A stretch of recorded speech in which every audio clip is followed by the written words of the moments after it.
asyhadu anna Muhammadan abduhu wa rasuluh. Allahumma sholli ala Muhammad wa ala ali Muhammad.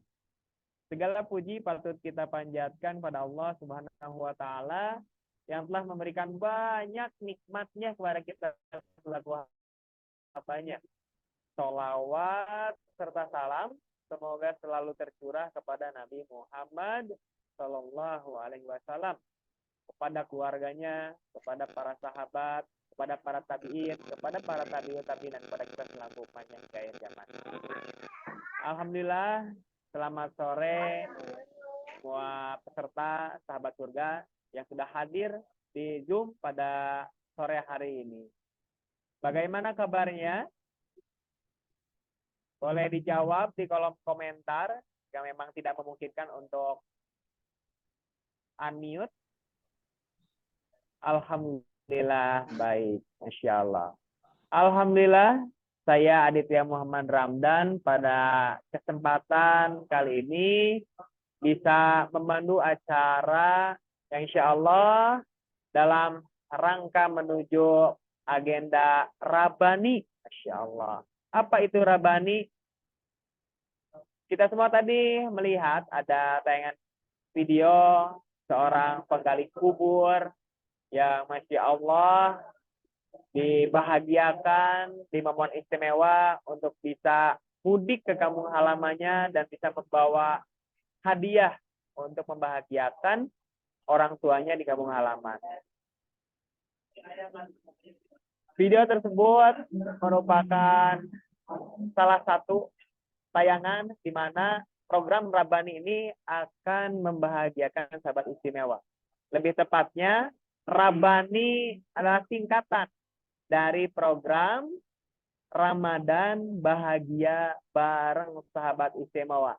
Insya Allah di tanggal 3 April, yang mana sudah masuk di 10 hari terakhir bulan Ramadan, Yayasan Tabungan Surga mengadakan acara untuk mengundang 350 sahabat istimewa.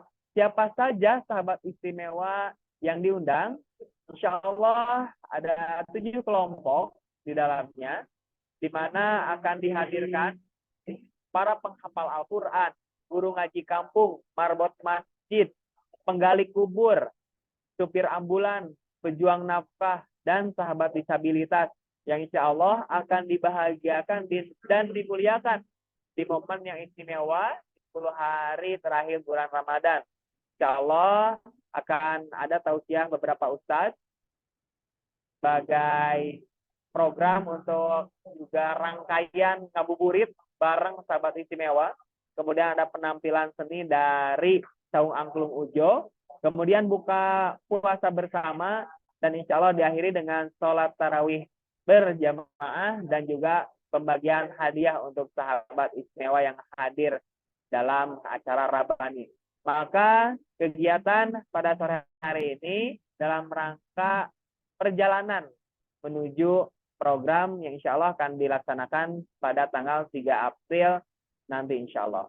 Maka mohon doa dan supportnya dari semua yang hadir dalam seminar pada sore hari ini. Semoga Allah berikan kelancaran dan tentunya ini pun menjadi ladang pahala untuk ayah, bunda, abang, kakak, sahabat juga semua ikut ambil bagian di dalamnya. Menjadi kesempatan untuk beramal soleh, ikut membahagiakan sahabat istimewa insya Allah. Dan Masya Allah, pada kesempatan hari ini kita akan membahas tema yang sangat menarik. Masya Allah. Mau cek dulu nih yang hadir pada sore hari ini. Atau single lila yang sudah lelah single. Boleh diperkenalkan juga dari mana asal daerahnya di kolom komentar. Pengen lihat, pengen tahu mana yang paling jauh. Ya. Apakah semuanya dari Bandung, dari Jakarta, dari Jawa Tengah, Jawa Timur, dari Bali, atau dari mana? Dari Sumedang, Masya Allah. Ya, ini sambil silaturahmi berkenalan, siapa tahu ada tetangganya di sini, ya. Ternyata nanti bisa ketemuan, ya, jadi bestie, jadi saudara baru untuk juga berbagi semangat, berbagi ilmu bersama, insya Allah. Insya Allah pada kesempatan kali ini kita akan membahas tema yang sangat menarik, yang tentunya dinantikan ya tiap orang yang sudah lelah tinggal. Halal after Syawal, Masya Allah. Yang akan dibahas, dibawakan oleh pemateri yang tentunya ahli di bidangnya ya, praktisi. Masya Allah, ada Kang Ulum dan juga Teh Febrianti atau akrab disapa Teh Pepel ya, Masya Allah. Alhamdulillah Kang Ulum dan Teh Pepel sudah hadir dengan tengah-tengah kita. Assalamualaikum Kang Ulum dan Teh Pepel. Waalaikumsalam warahmatullahi wabarakatuh. Punten ini formatnya akan Alhamdulillah. bergantian sepertinya. Jadi saya Iya, dulu, Masya Allah. Oh, jadinya Teh Pepel dulu ya. ya baru nanti Kang Ulum. Baik, Masya Allah. Alhamdulillah. Bagaimana kabarnya Teh? Alhamdulillah sehat sekeluarga semuanya. Gimana teman-teman? Alhamdulillah. Insya Allah. Saya pribadi pun dalam keadaan yang sedang berbahagia. Karena baru dikaruniai anak pertama. Tepat 1 bulan, Alhamdulillah, Alhamdulillah. alhamdulillah. Baik, Insya Allah. Dan kami pun tentu mendoakan seluruh peserta, mudah-mudahan dimanapun berada, tadi ada yang di Jawa Barat, di Jakarta, Jawa Timur, Jawa Tengah, dan lain sebagainya, mudah-mudahan dalam keadaan berbahagia, insya Allah.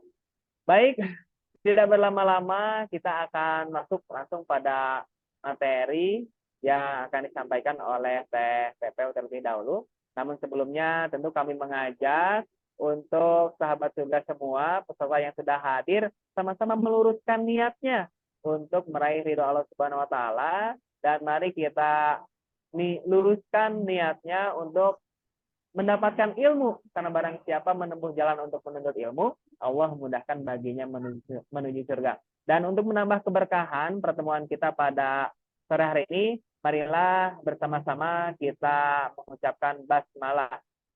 Bismillahirrahmanirrahim. Alhamdulillah, kami persilahkan untuk Teh Pepel menyampaikan materinya kepada. Bismillahirrahmanirrahim. Assalamualaikum warahmatullahi wabarakatuh. Waalaikumsalam warahmatullahi wabarakatuh. Iya. Alhamdulillah. Alhamdulillahilladzi arsala rasulahu bil huda wa dinil haq liyudhhirahu ala dini kulli wa kafa billahi syahida. Alhamdulillah wa syukrulillah wala haula wala quwata illa billah. Hapunten ini sebelumnya saya konfirmasi dulu sama teman-teman tabungan surga ya Kang Adit. Ini teh sampai 17.00 atau 17.30? Insya Allah sampai 17.30 sudah Oh, dengan tanya jawab insya Allah. iya oke. Ya, berarti teman-teman yang mungkin dari daerah Wita ya. Nah, ini di-prepare aja takjilnya, buka puasanya, karena kalau di Wita berarti kayaknya udah masuk buka puasa nanti nih di saat kita lagi sharing-sharing ya, saat kita lagi belajar. Baik, untuk teman-teman di waktu Indonesia Barat ya seperti saya di Bandung, ini insya Allah aman. Jam segitu masih ada waktu lah untuk ngabuburit keluar. Syukur-syukur udah prepare takjilnya dari sekarang. Baik, Alhamdulillah, wah, Masya Allah. Ini kayaknya posisi sambil masak kali ya, tebak-tebakan saya nih. Lagi sambil beres-beres gitu ya, jelang buka puasa. Jadi nggak apa-apa kalau buat kami, nggak apa-apa banget kalau teman-teman belum bisa on cam. Tapi semoga teman-teman bisa tetap menyimak utuh karena setiap pelajaran, setiap media yang Allah sajikan untuk kita bisa belajar di sana, itu tuh pasti ada terselip pesan yang mau Allah kasih gitu buat kita, Masya Allah. Ada Teh Hasna Nabilah, terima kasih udah nemenin ya, saya jadi nggak ngerasa cuman sama Kang Adit doang nih, ada Teh Hasna juga di sini. Baik, Langsung aja ya, karena waktunya terbatas dan ini harus dibagi dua dengan Kang Ulum di sebuah judul yang seru banget, di sebuah tema yang sebenarnya sangat luas. Jadi saya udah prepare slide gitu. Ini saya nggak yakin sebenarnya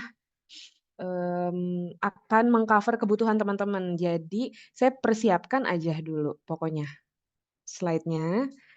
Tapi sebelum pemaparan saya pengen tanya dulu.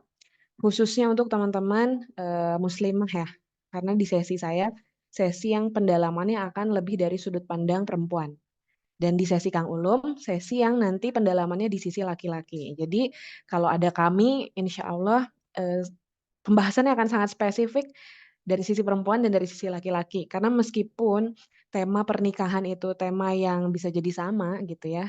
Tapi ketika dibicarakan, didalami dari dua sudut pandang perempuan dan laki-laki, ini pendalamannya beda. Beda banget. Kayak misalnya dari sisi komunikasi. Kalau misalnya mau bahas tentang komunikasi. Ketika bicara komunikasi, yang kita bicarakannya dari sudut pandang perempuan, maka kita akan bahas banyak hal yang dibumbui dengan cara pikirnya perempuan dulu. Yang mana belahan otaknya ternyata kalau di MRI, tahu ya, di MRI di scan gitu ya dengan alat khusus yang bisa membedah otak dengan secara tidak langsung gitu dari ya seperti di CT scan gitu. Itu akan terlihat bahwa belahan otak perempuan itu saling berhubungan, saling bersambungan. Jadi lapisan-lapisan yang ada warna putih-putih itu, warna putih-putih di lapisan belahan otak tuh itu maksudnya dia tidak tersekat gitu. Artinya saling bersambungannya lebih banyak. Nah, itu menghasilkan pola berpikir perempuan yang dia bisa multifokus. Benar nggak? Kalau di saya kerasa. Di teman-teman kerasa nggak? Lagi misalnya lagi nyetrika, lagi nyuci piring, terus langsung kebayang kayaknya sambil gini bisa ngapain lagi ya, bisa ngapain lagi ya. Itu perempuan. Dan apakah bisa dilakukan? Bisa banget. Makanya ibu-ibu tuh kerennya dia bisa melakukan banyak hal dan hasilnya bagus semua karena dari belahan otak. Termasuk dari belahan otak itu jadi nyambung komunikasinya perempuan itu banyak.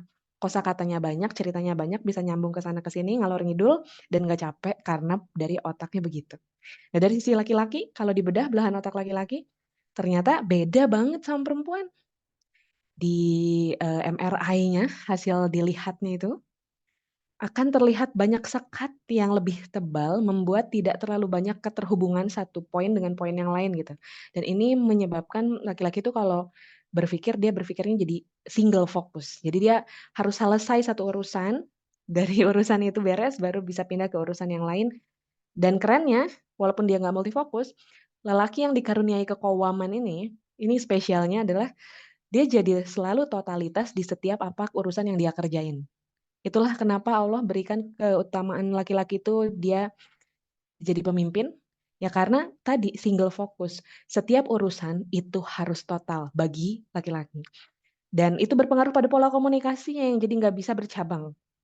Termasuk kalau ngobrol, dia harus selesai dulu bab yang ini, dapat dulu intinya, baru dia bisa pindah ke topik yang lain.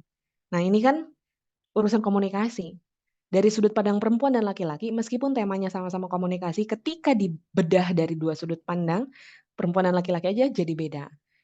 Jadi urusan pernikahan memang bagi saya dan Kang Ulum itu asik banget, seru banget kalau dibedahnya berdasarkan dua sudut pandang perempuan dan laki-laki karena tema yang sama bisa menghasilkan pendalaman yang berbeda dan kalaupun teman-teman adalah perempuan, nyimak tentang laki-laki itu membuat kita jadi kaya akan wawasan pengetahuan ternyata nanti calon kita gitu ya.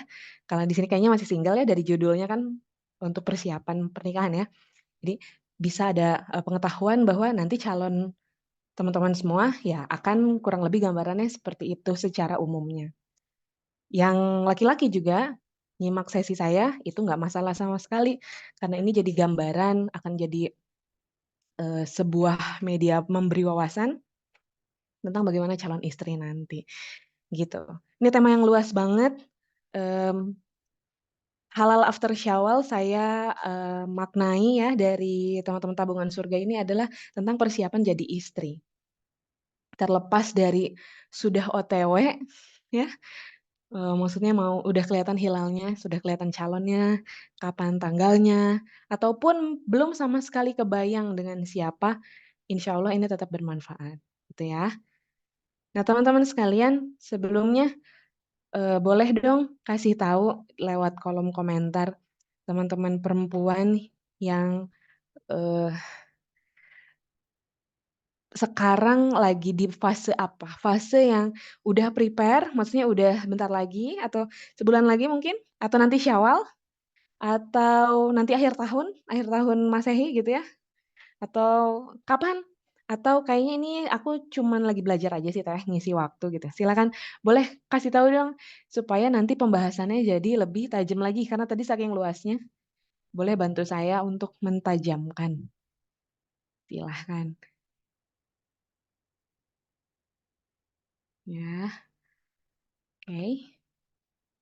Oke, dari Teh Aisyah Ramadanti di Cimahi, deket banget sama rumah kami. Kami di Kabupaten Bandung Barat. Akhir tahun mau coba tukeran CV, Masya Allah. Eh, Semoga Allah ridhoi ya. Bagi yang mau tukeran CV, selain didoakan semoga prosesnya berkah, terjaga, mulia ya. Saya doakan juga dapat perantara yang amanah. Karena perantara bagi orang yang ta'aruf itu poinnya sama pentingnya dengan siapa calonnya gitu. Perantara ini yang akan nanti kan menjembatani ya, baik dari proses maupun kepada siapanya dia yang akan menilai kecocokan, penjagaan, dan lain sebagainya. Semoga amanah, amin. Dari Tes Hari masih belajar, oke. Teh Putri, insya Allah, apa ini? Ini boleh dibacain nggak soalnya direct message. Insya Allah ya bulan Syawal. Hitbah. Masya Allah. Hitbah itu 50% calon pasangan kita tuh kayak udah ketahuan. Bener nggak? Karena udah hitbah ya. Hitbah itu memang bukan akad. Tapi dengan hitbah kita jadi agak-agak lumayan kebayang lebih jelas yang tadinya sebelum hitbah tuh ngeblur siapa calonnya. Begitu udah hitbah ya. Hitbah itu kalau bahasa umumnya tunangan ya. Tapi sebenarnya dalam Islam itu nggak ada tunangan. Hitbah itu sendiri adalah lebih sakral daripada sekedar tunangan yang dimaknai secara umum. Hitbah itu sendiri maknanya lebih dalam yang artinya juga dia si perempuan terutama tidak bisa dipinang lagi sama lelaki yang lain gitu. Eh, Hitbah itu kayak udah 50% mulai jelas nih siapa calonnya. Nah, saya mau titip buat teman-teman yang sudah atau sedang ya atau akan hitbah. Titipannya adalah karena sudah agak jelas siapa yang akan jadi calon ya insya Allah walaupun belum fix tapi 50% agak mulai nggak ngeblur lagi udah mulai agak jelas 50% ya maka ujiannya sebenarnya meningkat. Ujiannya apa? Ujiannya di hati. Karena udah agak jelas, beberapa dari kita ujiannya adalah jadi agak tenang. Kayaknya ini nih udah yakin nih, mantep nih segala macam. Dan ujiannya jadi di hati. Yang tadinya sebelum hitbah kita lurus banget, manteng banget, ajik banget ke Allah. Begitu udah agak jelas nih bisa belok sedikit. Karena fokus kita mulai bergeser kepada hal-hal lain di luar yang sebelumnya kita pegang sebagai pegangan, sebagai acuan. Mudah-mudahan tetap lurus sehingga keberkahannya terus terjaga sampai hari H. Kayaknya itu makanya ya kalau habis hitbah ke akad itu sebisa mungkin cepat agar menjaga supaya apa namanya kemungkinan untuk beloknya bisa kita minimalisir gitu. Ya ada yang 2 bulan lagi Teh Fai, amin insya Allah. Terus masih menunggu kakak cowok menikah dulu Teh Alia, insya Allah kakaknya semoga segera ya. Terus sebentar lagi insya Allah Teh Mutiara September. Oh oke, ini kayaknya yang hadir berarti udah bentaran lagi ya. Oke, doakan tahun ini masih belajar. Oke, wah makasih. Jadi kebayang banget. Teman-teman yang hadir di sini benar-benar kayaknya ketarik sama judulnya ya, Halal After Syawal. Jadi abis Syawal kayak udah bentaran lagi, Masya Allah. Baik, mudah-mudahan calonnya ada di Zoom ini juga ya. Karena antara saya dan suami biasanya ya tadi temanya sama, tapi pendalamannya dibuat berbeda dari sudut pandang perempuan dan laki-laki. Jadi nanti insya Allah ini jadi ikhtiar kalau teman-teman udah jelas calonnya siapa, Jadi ikhtiar untuk menyelaraskan cara pandang. Nanti kita bahas nih di slide ini.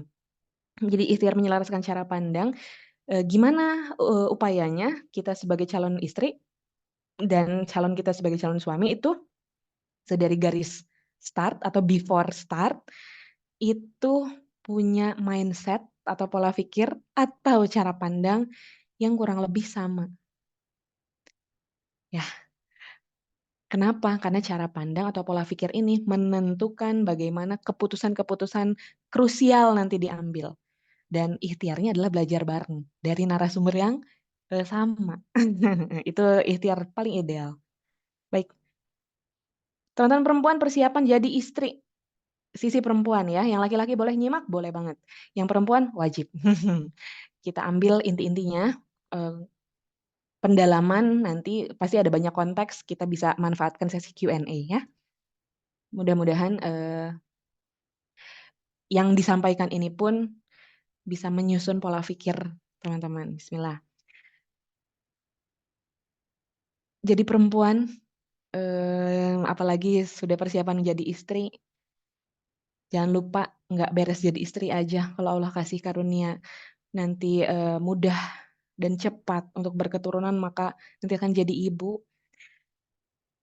Akan kerasa banget teman-teman, kalau di saya tuh kerasa banget ketika proses pergantian peran, pertambahan peran sih, bukan pergantian ya, bertambah peran-peran dan tugas-tugas sebagai seorang perempuan di muka bumi. Tadinya cuma anak, lalu jadi istri, lalu jadi ibu. Saya ngerasa banget saya butuh pegangan.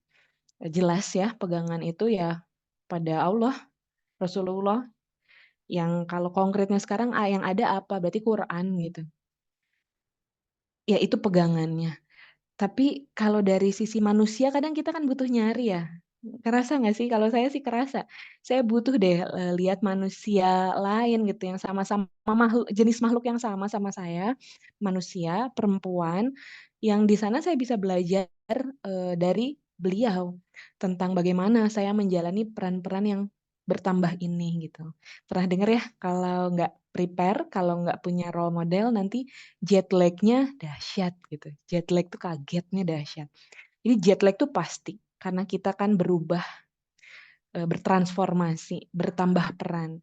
Tapi orang-orang yang dia punya persiapan, entah itu ilmu ataupun juga role model tadi, dia akan kagetnya agak minim, bisa diantisipasi. Bukan nggak kaget, bukan nggak jet lag, tapi lebih mudah untuk kembali lagi ke titik tenang karena keyakinan, punya keyakinan, dan keyakinan selalu bersumber dari ilmu.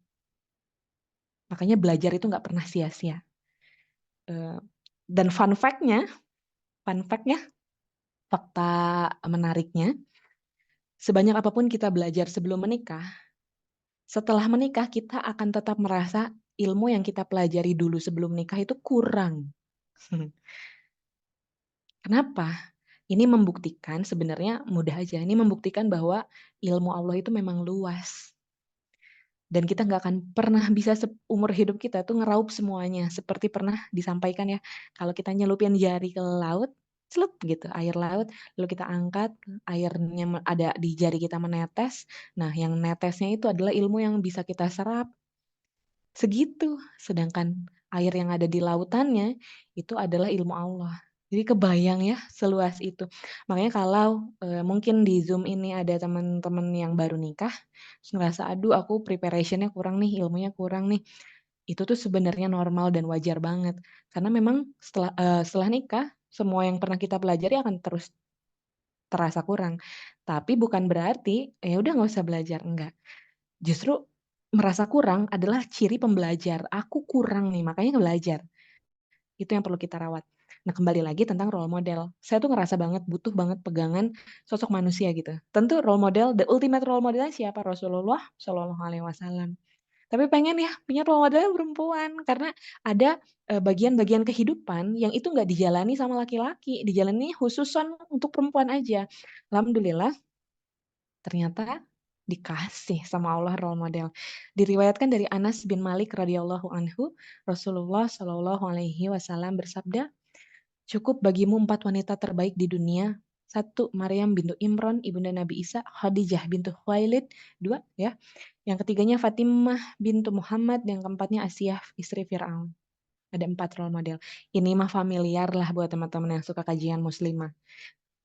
POV atau point of view yang mau saya share adalah teman-teman 4 perempuan ini adalah 4 role model yang pantas banget kalau dijadiin role model. Kita mungkin sekarang punya idola, punya panutan, entah penulis, entah podcaster, entah daiyah, atau mungkin memang influencer, artis segala macam mungkin ada. Tapi selama seorang manusia belum dijamin surga, sebenarnya dia masih sama aja sama kita gitu. Sama-sama ya belum dijamin. Maka saya belum pantas jadi ultimate role model. Beda sama 4 wanita yang disebutkan di sini, karena di hadis yang lain redaksinya hampir mirip, disebutkan 4 perempuan di sini adalah 4 penghulu surga. Pemimpin-pemimpin perempuan di surga 4 ini tuh. Udah dijamin surganya, maka pantas layak banget kalau milih role model, iya yang ini gitu. Boleh suka, boleh senang, boleh mengidolakan siapapun yang masih hidup sekarang. Boleh. Tapi di atas itu ada lagi yang jelas-jelas dijamin surga, 4 ini. 4 ini dahsyatnya Allah ya. Allah tuh memberikan 4 role model untuk mewakili semua profil perempuan yang bermacam-macam. Jadi nggak tunggal gitu kondisi-kondisi profil perempuan. Sampai Allah kasihnya 4. 1, Maryam mewakili profil siapa? Maryam itu mewakili profil single. Perempuan single. Banyak yang single di sini ya, rata-rata berarti boleh banget untuk mempelajari dulu bagaimana sih perjalanan Maryam. Karena bagi single, satu-satunya role model cuma Maryam. Karena Khadijah, Fatimah, Asiyah ini sudah nikah gitu ya. Di dalam perjalanan hidupnya berkesempatan untuk menikah gitu. Sedangkan satu-satunya yang sendiri ya Maryam. Nah, Maryam adalah role model para single. Apa yang dijadikan role modelnya dari sosok Maryam ini? Saya tekankan yang dijadikan role model adalah beliau adalah sosok perempuan yang apa coba mampu menjaga kesuciannya sepanjang hidupnya. Kesuciannya terjaga. Makanya gejolak batinnya tuh besar banget ketika akhirnya hamil tanpa suami. Karena ini logikanya gini, disentuh aja nggak pernah, dicolek aja nggak pernah, interaksi sama laki-laki aja enggak. Tapi kok bisa hamil? Apa kata orang gitu ya? Padahal saya sangat menjaga. Itu kan gejolak batinnya, ujian imannya di sana. Dan berhasil dilewati. Tapi intinya adalah penjagaan kesuciannya luar biasa. Ah, ini yang jadi langka nih bagi kita sekarang gitu dengan ujian-ujian akhir zaman gitu ya. Penekanannya adalah ternyata kesucian itu tidak sama dengan keperawanan. Ini perdebatan nih kalau cuma sampai situ. Kita bedah ya. Keperawanan dan kesucian adalah 2 hal yang berbeda. Meskipun relevan, saling berkaitan. Apalagi dibahas di zaman sekarang. Karena begini, ada yang perawan, tapi sebenarnya sudah tidak suci. Ada yang masih suci, tapi sudah tidak perawan. Contoh, yang sudah tidak perawan tapi masih suci. Misalnya, ukuran keperawanan adalah dari robeknya selaput darah ya di kemaluan perempuan. Ada yang sudah robek karena terjatuh. Entah lagi main sepeda, entah lagi berolahraga berat, lompat, segala macam, kecelakaan, atau nauzubillah min dzalik, korban dari korban dari pemaksaan hubungan seksual atau perkosaan, itu juga ada. Nah, yang begitu-begitu dia udah nggak perawan, tapi masih suci. Karena bukan perilakunya, maksudnya bukan kemauan dia ya kalau korban tadi pelecehan, yang tadi lagi ya dari olahraga ya itu nggak ngaruh, itu dia sebenarnya sebuah kecelakaan aja. Jadi dia sudah nggak perawan dan masih suci. Kebalikannya, ada yang masih perawan tapi sudah nggak suci. Ini case yang nyatanya kisah di yang viral lah beberapa waktu ke belakang. Ada yang mungkin teman-teman tahu seorang putri ya, maksudnya anak perempuan remaja itu tiba-tiba kabur dari rumah berapa hari kalau nggak salah 3 hari sampai 4 hari akhirnya ketemu orang tuanya nggak tahu kemana gitu ya akhirnya 3 atau 4 hari ketemu setelah pencarian panjang. Dan ketika ketemu itu si anak ini tuh, anak perempuan ini ternyata dia memang pergi sama temen cowok yang dikenalnya di sosial media. Dan itu dalam tanda kutip udah jadian gitu ya, udah pacaran. Kebayang ya 4 hari sama cowok yang disukai, pacarnya gitu. Terus ya berhari-hari gitu. Pertanyaan kita ya nggak mungkin lah ya nggak ngapa-ngapain. Tapi kan nggak boleh suuzon, maka diinterogasi dengan berbagai pihak ya. Jadi si orang tuanya ini orang yang punya kapasitas, jadi banyak koneksi gitu. Digali, terus intinya dapat kesimpulan bahwa anaknya ini masih perawan. Orang tuanya lega banget tuh. "Ah, alhamdulillah masih perawan gitu ya. Jadi nggak kenapa-napa, anakku bisa jaga diri gitu katanya. Menarik, tetap aja ada yang janggal, "Masa sih?" Gitu. Dihadirkanlah seorang psikolog anak dan remaja yang dia smooth banget penggaliannya, diketemukan sama anak perempuan ini pas digali, dengan bahasa yang seru banget, yang kayak temen banget, yang pada akhirnya si anak perempuan, remaja ini mau membuka ceritanya bahwa, "Iya sih," gitu katanya, "aku, berhari-hari sama dia, juga check in di hotel, nginep bareng," gitu. Terus, ya dengan gaya seperti teman akhirnya kegali bahwa si anak perempuan ini bilang, "Aku bilang sama pacarku itu, dia boleh nyentuh aku, tapi dari perut ke atas aja, dari perut ke bawah nggak boleh," gitu. Oke teman-teman, kesimpulannya benar masih perawan, tapi mohon maaf, sudah tidak bisa menjaga kesucian di kala itu. Ini maksudnya suci belum tentu perawan, perawan belum tentu suci. Alhamdulillah kalau ya perawan ya juga mampu menjaga kesucian. Tapi ini buat kitanya, buat masing-masing diri kita, ternyata indikator perempuan yang mulia yang dicontohkan dalam profil role model kita Maryam sebagai seorang single tuh mampu menjaga kesucian, bukan sekedar keperawanan. Karena kesucian itu lebih kepada dia menjaga dengan kesadaran bahwa penjagaan ini adalah sebab ia mau memberikan persembahan terbaik bukan sekedar untuk suami, tapi untuk penciptanya yang telah melahirkan, yang telah menciptakan maksudnya, dia ke muka bumi ini dalam keadaan sebersih-bersih makhluk. Ketika sudah ke Allahnya bagus, maka kepada calon pasangan, kepada keluarga besar, orang tua itu akan jadi pasti nyambung. Ke makhluk itu akan nyambung kalau ke holiknya, kalau ke Allahnya udah bagus. Gitu. Lantas gimana Teh? Saya pernah salah dulu, saya pernah terjerumus ke dalam lubang dosa gitu ya, saya pernah zina, saya pernah mendekati, dan lain sebagainya. Tapi saya hijrah Teh, saya tobat Teh, bener-bener Teh, misal ada di antara teman-teman kayak gitu. Insya Allah, taubat tidak pernah terhalang ya selama masih ada nyawa.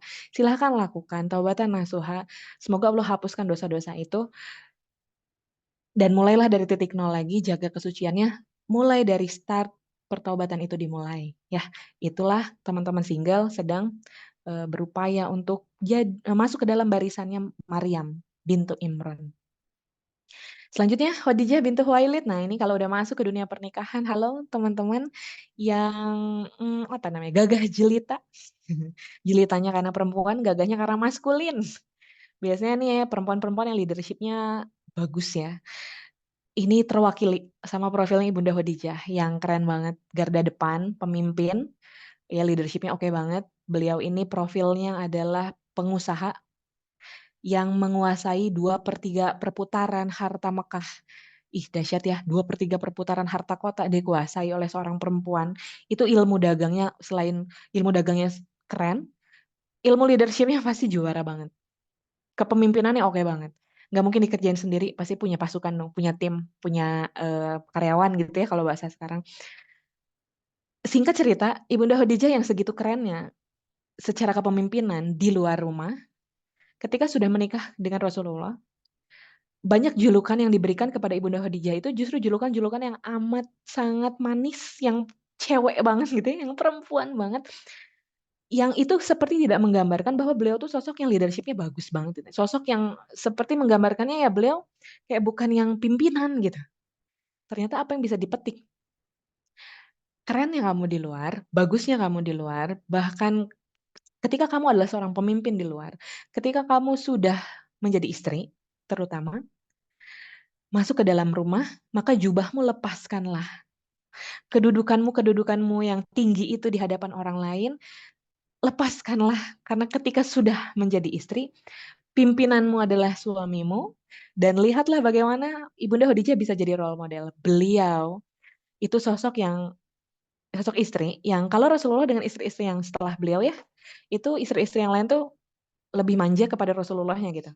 Jadi kalaupun misalnya boboan atau ya tidur-tiduran, kepala istri-istrinya disenderin ke bahunya Rasulullah atau bobo di pangkuannya Rasulullah. Nah, ketika menikah dengan Ibunda Khadijah, yang mana saat itu ya satu-satunya istri adalah Ibunda Khadijah, itu justru kebalikan. Rasulullahnya yang suka apa tuh? Bersandar, suka boboan di pahanya Ibunda Khadijah. Bahkan waktu mengenalkan malaikat Jibril, kan Ibunda Khadijah nggak bisa lihat ya malaikat Jibril. Rasulullah yang mau ngasih tahu bahwa ada malaikat Jibril gitu, karena Ibunda Khadijah yang meminta untuk cross check benarkah suamiku ini nabi gitu. Itu Rasulullahnya dipangku bahkan sama Ibunda Khadijah. Jangan bayangkan seperti sekarang ya, suami istri yang sekarang di zaman sekarang maksudnya. Pantas nggak pantas bukan itu, tapi poinnya adalah betapa nyamannya seorang suami kepada istrinya itu adalah Ibunda Khadijah. Nyaman banget, bahkan dikasih julukannya apa? Perempuan setenang malam. Ih, malam itu gimana sih karakteristiknya? Bikin ngantuk gitu ya, bikin enak istirahat, menenangkan hati. Ya itu. Jadi kalau nge-role modelin ke Ibunda Khadijah, kita sebagai istri yang ini nih profil-profil perempuan gagah nih, yang kebayang ya maskulin banget, yang sudah terbiasa mengambil keputusan di luar sehari-hari selama single, pimpinan di berbagai macam organisasi. Ini PR besarnya nyari role model biasanya, aduh harus gimana, tapi aku terbiasa berpuluh-puluh tahun tuh ya ini, punya keputusan sendiri, ngasih masukan, justru ngarahin orang, sekarang aku harus menjadi makmum. Nah, yuk bedah kalau ada bukunya tentang Ibunda Khadijah, buka. Saya termasuk yang menjadikan Ibunda Khadijah nih sebagai role model, karena profilnya, lebih mirip mendekati, diri saya setelah menikah. Banyak yang masih meleset, banyak yang saya, di usia pernikahan sekarang 8 tahun menuju berarti 10 tahun pertama gitu ya, masih banyak saya yang meleset, masih banyak saya yang harus dikoreksi. Tapi dengan punya role model, saya tuh tahu tempat kembali. Nggak nyari-nyari, nggak bingung, harus kemana ya? Karena pada dasarnya manusia tuh butuh ngelihat sosok, gitu. Baik, oke. Sosok yang menenangkan ya, Masya Allah ya, luar biasa. Di luarnya gagah banget gitu, begitu masuk rumah bertransformasi. Bahkan Fatimah nanti nih yang ketiga, Fatimah ini adalah putrinya Ibunda Khadijah dan Rasulullah yang paling mirip sama Ibunda Khadijah. Salah satu kemiripannya adalah Ibunda Khadijah itu selalu jadi garda depan yang ngebela Rasulullah ketika berdakwah ya, paling depan. Dan Fatimah itu setelah kepergian ibunya, setelah Ibunda Khadijah meninggal, Fatimah termasuk anak perempuan yang selalu berada di garda depan, juga membela ayahnya Rasulullah. Ini mirip banget profilnya. Kenapa? Karena diasuh, karena kepegang, karena tersentuh oleh tangan ibunya yaitu Ibunda Khadijah. Jadi nggak ada sebenarnya kalau kita ngerujuk ke sini nggak ada excuse. Aku kan udah kerja gitu ya. Aku kan udah berkarya di luar.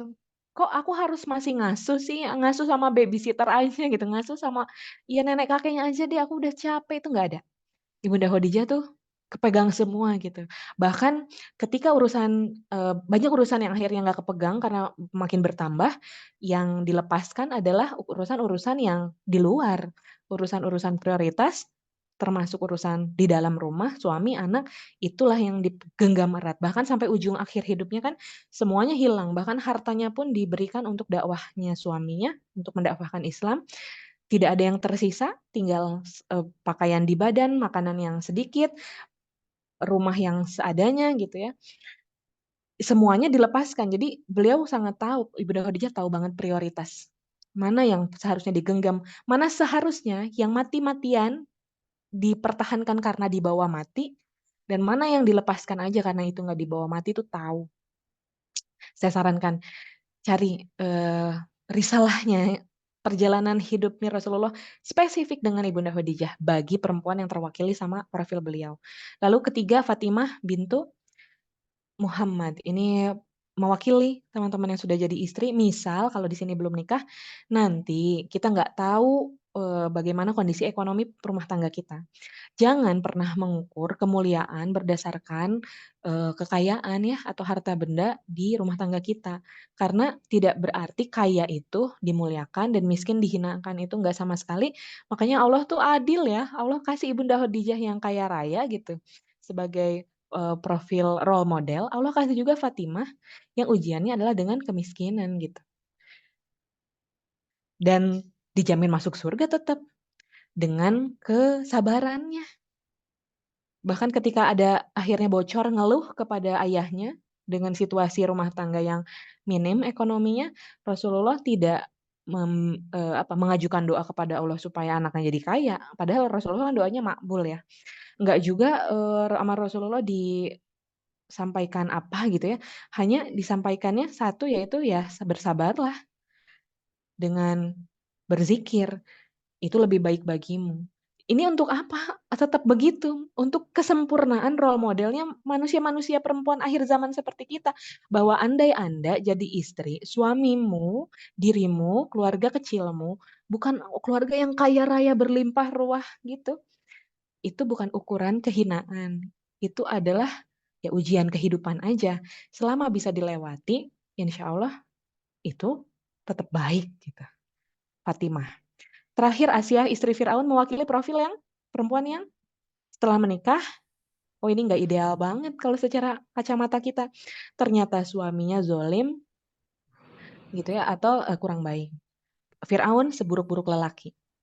Dan tidak ada lelaki yang lebih buruk dari Firaun. Jadi nggak boleh menyamakan ya. Misalnya ada yang pertanyaannya suami saya kayak Firaun itu nggak boleh karena seburuk-buruk lelaki ya Firaun ini.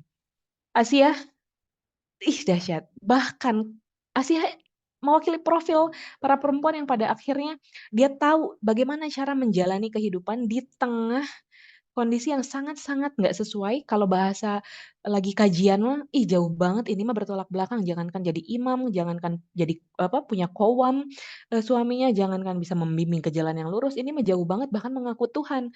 Tapi Asia dijamin surga karena apa? Karena kemampuannya menjalani kehidupan yang buruk, tapi dengan cara yang tetap Allah ridhoi. Ini kalau dibedah lagi, Ibunda Asia, dahsyat. Asia bertahan, bertauhid, merawat Nabi Musa alaihissalam yang kemudian tumbuh menjadi seorang nabi yang inilah yang pada akhirnya menjadikan dia pantas layak masuk surga. Nggak semua ya tapi ya nggak semua yang kalau dizolimin sama suami berarti harus bertahan teh seperti Asia. Nggak. Perhatikan tanda-tanda dari Allah. Doa, minta petunjuk, nanti ada petunjuknya. Ini diberikan gambaran bahwa Asia juga dijamin surga adalah sebagai gambaran bahwa di tengah situasi terburuk sekalipun, ini bukan tentang situasinya kok sebenarnya. Karena situasi itu soal. Yang bikin kita lulus atau enggak bukan soal, tapi jawabannya. Benar atau enggak. Kalau jawabannya benar, soal sulit juga, jadi enggak apa-apa. Tapi kalau jawabannya salah, soal mudah juga kita tergelincir. Gitu ya. Sip teman-teman? Oke. Dari 4 ini aja sebenarnya udah banyak udah banyak kita bisa lihat ya. Ternyata persiapan jadi istri itu salah satunya adalah kita tahu dulu kita mau ke siapa nih role modelnya. Oke, ini sisa beberapa menit lagi sebelum ganti ke Kang Ulum. Saya mau sampaikan bahwa perjalanan peran perempuan kurang lebih tadi udah kita sampaikan seperti ini ya. Kita tuh sebagai pribadi dan sebagai pribadi maksudnya sebagai hamba. Dan sebagai hamba ini di awal jadi titik tolak, jadi titik mula yang semua peran kita lainnya setelah ini ya, bukan setelah, selain ini itu sangat bergantung kualitasnya dari peran kita sebagai pribadi yang itu adalah hamba. Maksudnya kualitas kita sebagai anak, sebagai istri, sebagai ibu, sebagai dai bergantung sama kualitas kita sebagai pribadi yang itu bergantung nggak sama Allah, gitu. Deket nggak sama Allah. Baik. Sebentar. Oke. Simpelnya gini teman-teman. Kalau kita punya masalah ketika ngejalanin peran kita sebagai anak, nggak cocok aja sama orang tua. Sebagai istri, kita nggak cocok aja sama suami. Nanti sebagai ibu, kayaknya berat banget jalanin jadi ibu ya kepada anak. sebagai dai urusan-urusan umat kayak terbengkalai terus. Yang di cross check yang mana? Yang titik tolaknya. Gimana relasi sama Allah? Karena punten, belajar banyak tentang apapun, ilmu teknis, tentang jadi istri, tentang rumah tangga, tentang perkawinan, pernikahan, segala macam. Tapi relasi kita sama Allah lagi jelek, punten aja, nggak akan bisa diperbaiki. Karena apa? Yang memperbaiki banyak hal dalam hidup kita itu karena pertolongan Allah, bukan semata ikhtiar. Iya karena abudu, wa iya karena nasta'in. Na'budu wa nasta'in. Hanya kepada Allah aku mengabdi, menjadi abdi, menjadi hamba. Dan hanya kepada Allah aku memohon pertolongan. Urutannya jadi hamba dulu, baru memohon pertolongan. Apa maksud tersiratnya dalam Al-Fatihah ini ya? Maksud tersiratnya adalah kalau mau turun pertolongan Allah, maka syarat pertamanya kan urutannya yang sebelumnya. Apa? Menghamba dulu, bagus dulu jadi abdi, bagus dulu menjalankan ketaatan. Relasi buruk sama Allah, maka pertolongan gak hadir. Pertolongan gak hadir, kamu mau belajar jungkir balik sekalipun, gak ngaruh sama kehidupanmu. Berlaku sebaliknya, relasimu sama Allah bagus. Misalnya, doa aja. Gimana frekuensi doa kita? Jangan-jangan kita udah lama gak doa yang mendalam, yang ngobrol sama Allah. Kita banyak ngomongin tentang Allah, tapi jarang ngobrol kepada Allah. Maka itu membuat renggang biasanya. Kitanya juga ngerasanya jauh. Ngerasanya Allah ngejauhin, padahal kita yang menjauhi. Nah, kondisi hati yang menjauh, melonggar, ini bikin nggak tenang, bikin resah, bikin gelisah. Jadi resah gelisah itu sumber utamanya adalah jauh dari Allah, di mana kita yang ngejauhin sebenarnya. Ketika jauh begini, nggak tenang, resah, maka semua peran jadi gelisah. Ngejalanin apapun jadi gelisah, mau di kantor, di sekolah, di kampus, di tempat kerja, itu akan jadi gelisah di keluarga. Maka ini di slide ini saya mau simpel menyampaikan bahwa begini,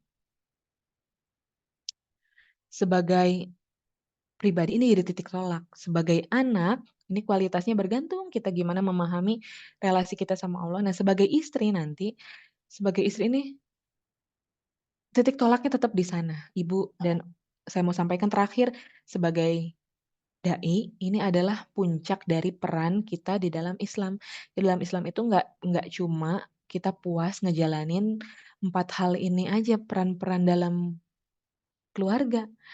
Kalau peran dalam keluarga tuntas, baik, harus mulai berpikir kepada umat. Kita tuh didorong untuk jadi makhluk yang bermanfaat buat umat. Gitu. Berikutnya, saya rasa intinya ya, saya mau sampaikan intinya, teman-teman.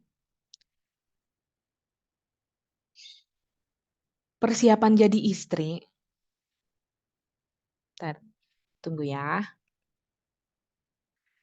Dalam persiapan menjadi istri, untuk halal after Syawal nanti, di saat ininya relasi yang diperbaiki adalah relasi kepada Allah langsung.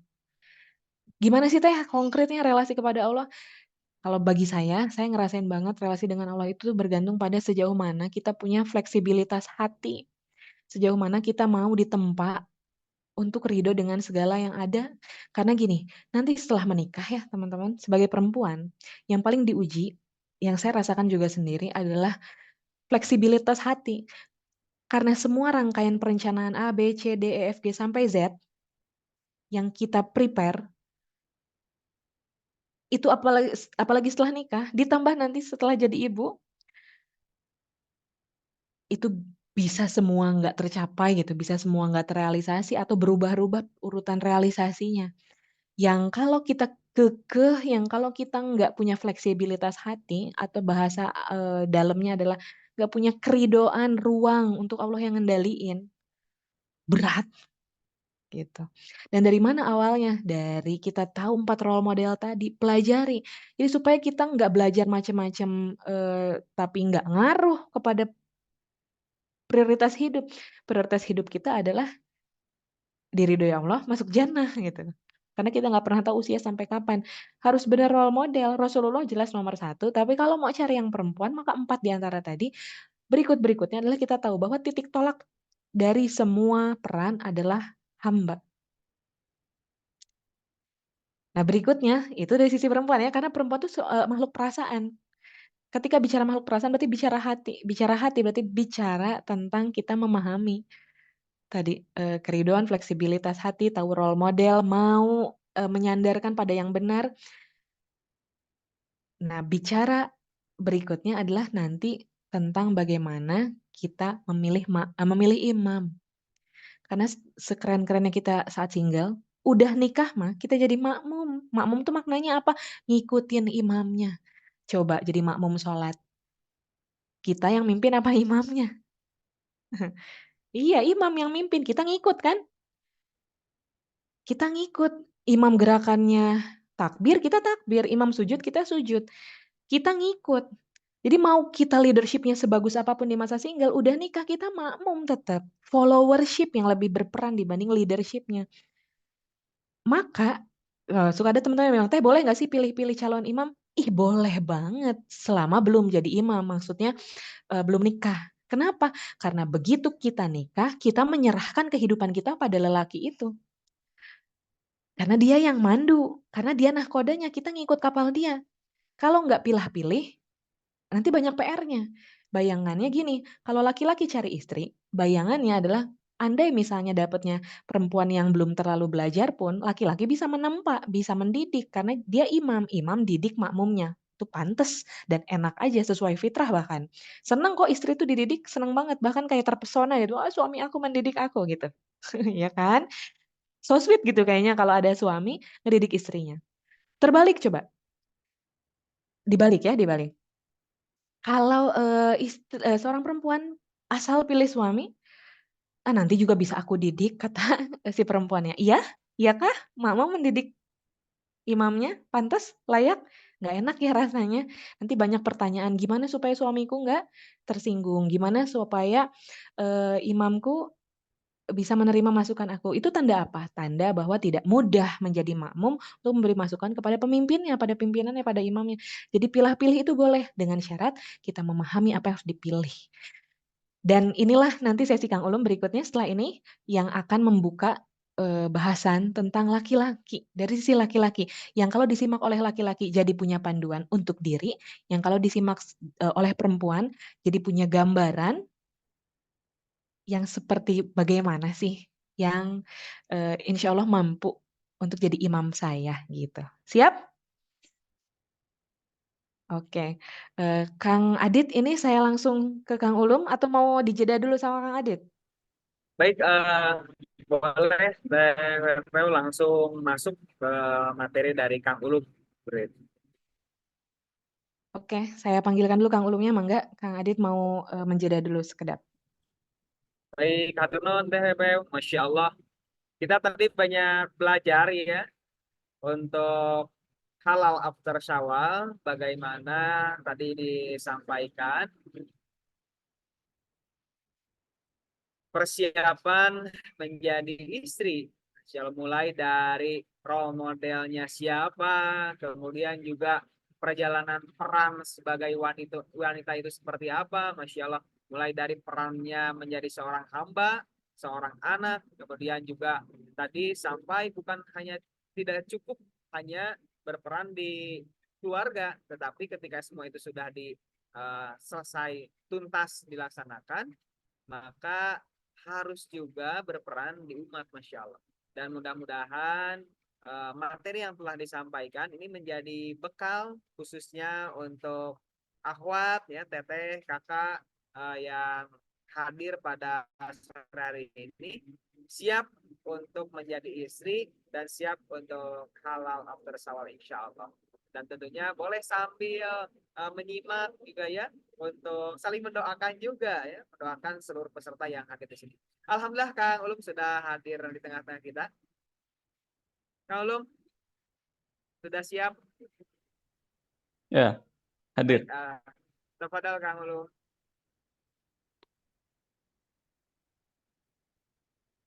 Baik. Nuhun Kang Adit. Bismillahirrahmanirrahim. Assalamualaikum warahmatullahi wabarakatuh. Waalaikumsalam warahmatullahi wabarakatuh.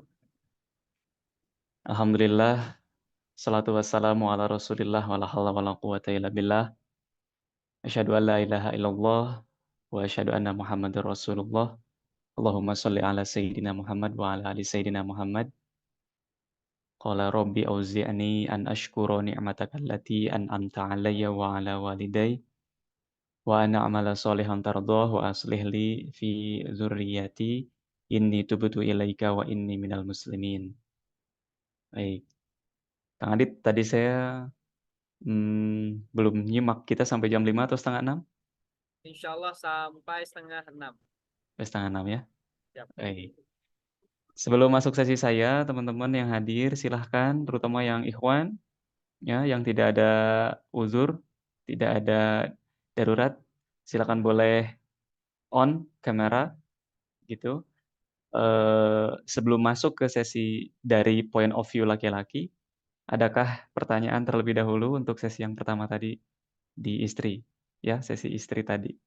Yang ada pertanyaan, silahkan di chat di kolom chat. Oke. Ya, nuhun Kang Muhammad Abdul Aziz ya sudah on cam.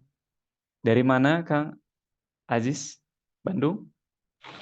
Dari Bandung, Ah, di mana Bandung? di Cumbuleuit. Ciumbuleuit. Oh, dekat rumah sakit Salamun ya? Ya, dekat Mbak Salamun. Iya. Nah, tahu sering ke sana. Ya, ayo main ke rumah. Oh iya, siap. Sudah menikah belum ya? Udah judulnya pranikah ini ya? Alhamdulillah belum, Ustaz. Udah ada hilal-hilal? Hilal masih mencari. Oh. Pakai hisab atau pakai hitungan? Gitu. Belum ya. Oke, baik. Nuhun udah on kamera. Silahkan kalau tidak ada kita lanjut langsung ke point of view laki-laki ya. Bismillah. Untuk dari sisi laki-laki, tadi kan saya juga ikut nyimak ya. Ada 4 sosok perempuan. Nah, siapa aja 4 sosok perempuan tadi yang nanti akan menjadi penghulu para perempuan di surga. Itu yang pertama tadi disebut adalah Maryam ya. Kemudian Sayyidah Khadijah, kemudian Sayyidah Fatimah dan Asiyah istri Fir'aun, betul ya? Nah, dari point of view laki-laki, ternyata itu ada 4 juga. Ada 4 sosok juga, ada 4 nama juga. Jadi kalau yang tadi 4 istri itu kan dari hadis riwayat Ibnu Hibban, gitu ya, dari Abdullah bin Abbas. Kalau yang tadi itu, afdolu nisa'i ahlil jannah Khadijatu bintu Khuwailid wa Fatimatu bintu Muhammad, ya, Muhammad wa Maryamu bintu Imran wa Asiyah bintu Muzahim, itu adalah istrinya Fir'aun. Itu dari hadis riwayat Ibnu Hibban, sahih. Sementara kalau yang untuk sosok suami, ya, sosok suami yang ternyata jumlahnya juga ada 4, itu dapat kita temukan salah satunya di surat Ali Imran ayat ke-33. Surat Ali Imran itu surat ketiga, ya, ayat 33. Jadi ini angkanya cukup mudah untuk kita ingat ya, 333. Gitu. A'udzubillahi minasyaitonirrajim. Bismillahirrahmanirrahim. Innallaha astafa Adama wa Nuhan wa ala Ibrahim wa ala Imrana 'alal alamin. Sesungguhnya Allah telah memilih Adam, Nuh, keluarga Ibrahim, dan keluarga Imran melebihi segala umat pada masa masing-masing. Jadi, kalau sosok suami paling ideal, kita sudah final ya. Suami paling ideal, suami yang paling menjadi teladan terbaik itu adalah baginda kita, Nabi Muhammad Sallallahu Alaihi Wasallam. Ya, nuhun Kang Adit sudah kirimkan di kolom chat ayatnya ya, surat Ali Imran ayat 33. Jadi kalau sosok suami teladan sudah final, kita semua. Nah, namun untuk sosok suami yang lain, ada rupanya 4 juga jumlahnya. Tadi di hadis 4 sosok istri, suami juga 4 juga, dan ini ada di surat Ali Imran ayat 33. Allah telah memilih Nabi Adam, Nabi Nuh, keluarga Ibrahim, keluarga Imran. Dalam penjelasan tafsirnya, misalkan tafsir Fathul Qadir, misalkan ya, atau tafsir Al-Munir dari Prof. Wahbah Az-Zuhaili, ternyata makna memilih itu adalah Allah memilih nabi-nabi ini atau keluarga-keluarga ini. Makna memilihnya adalah memilih keturunan-keturunan.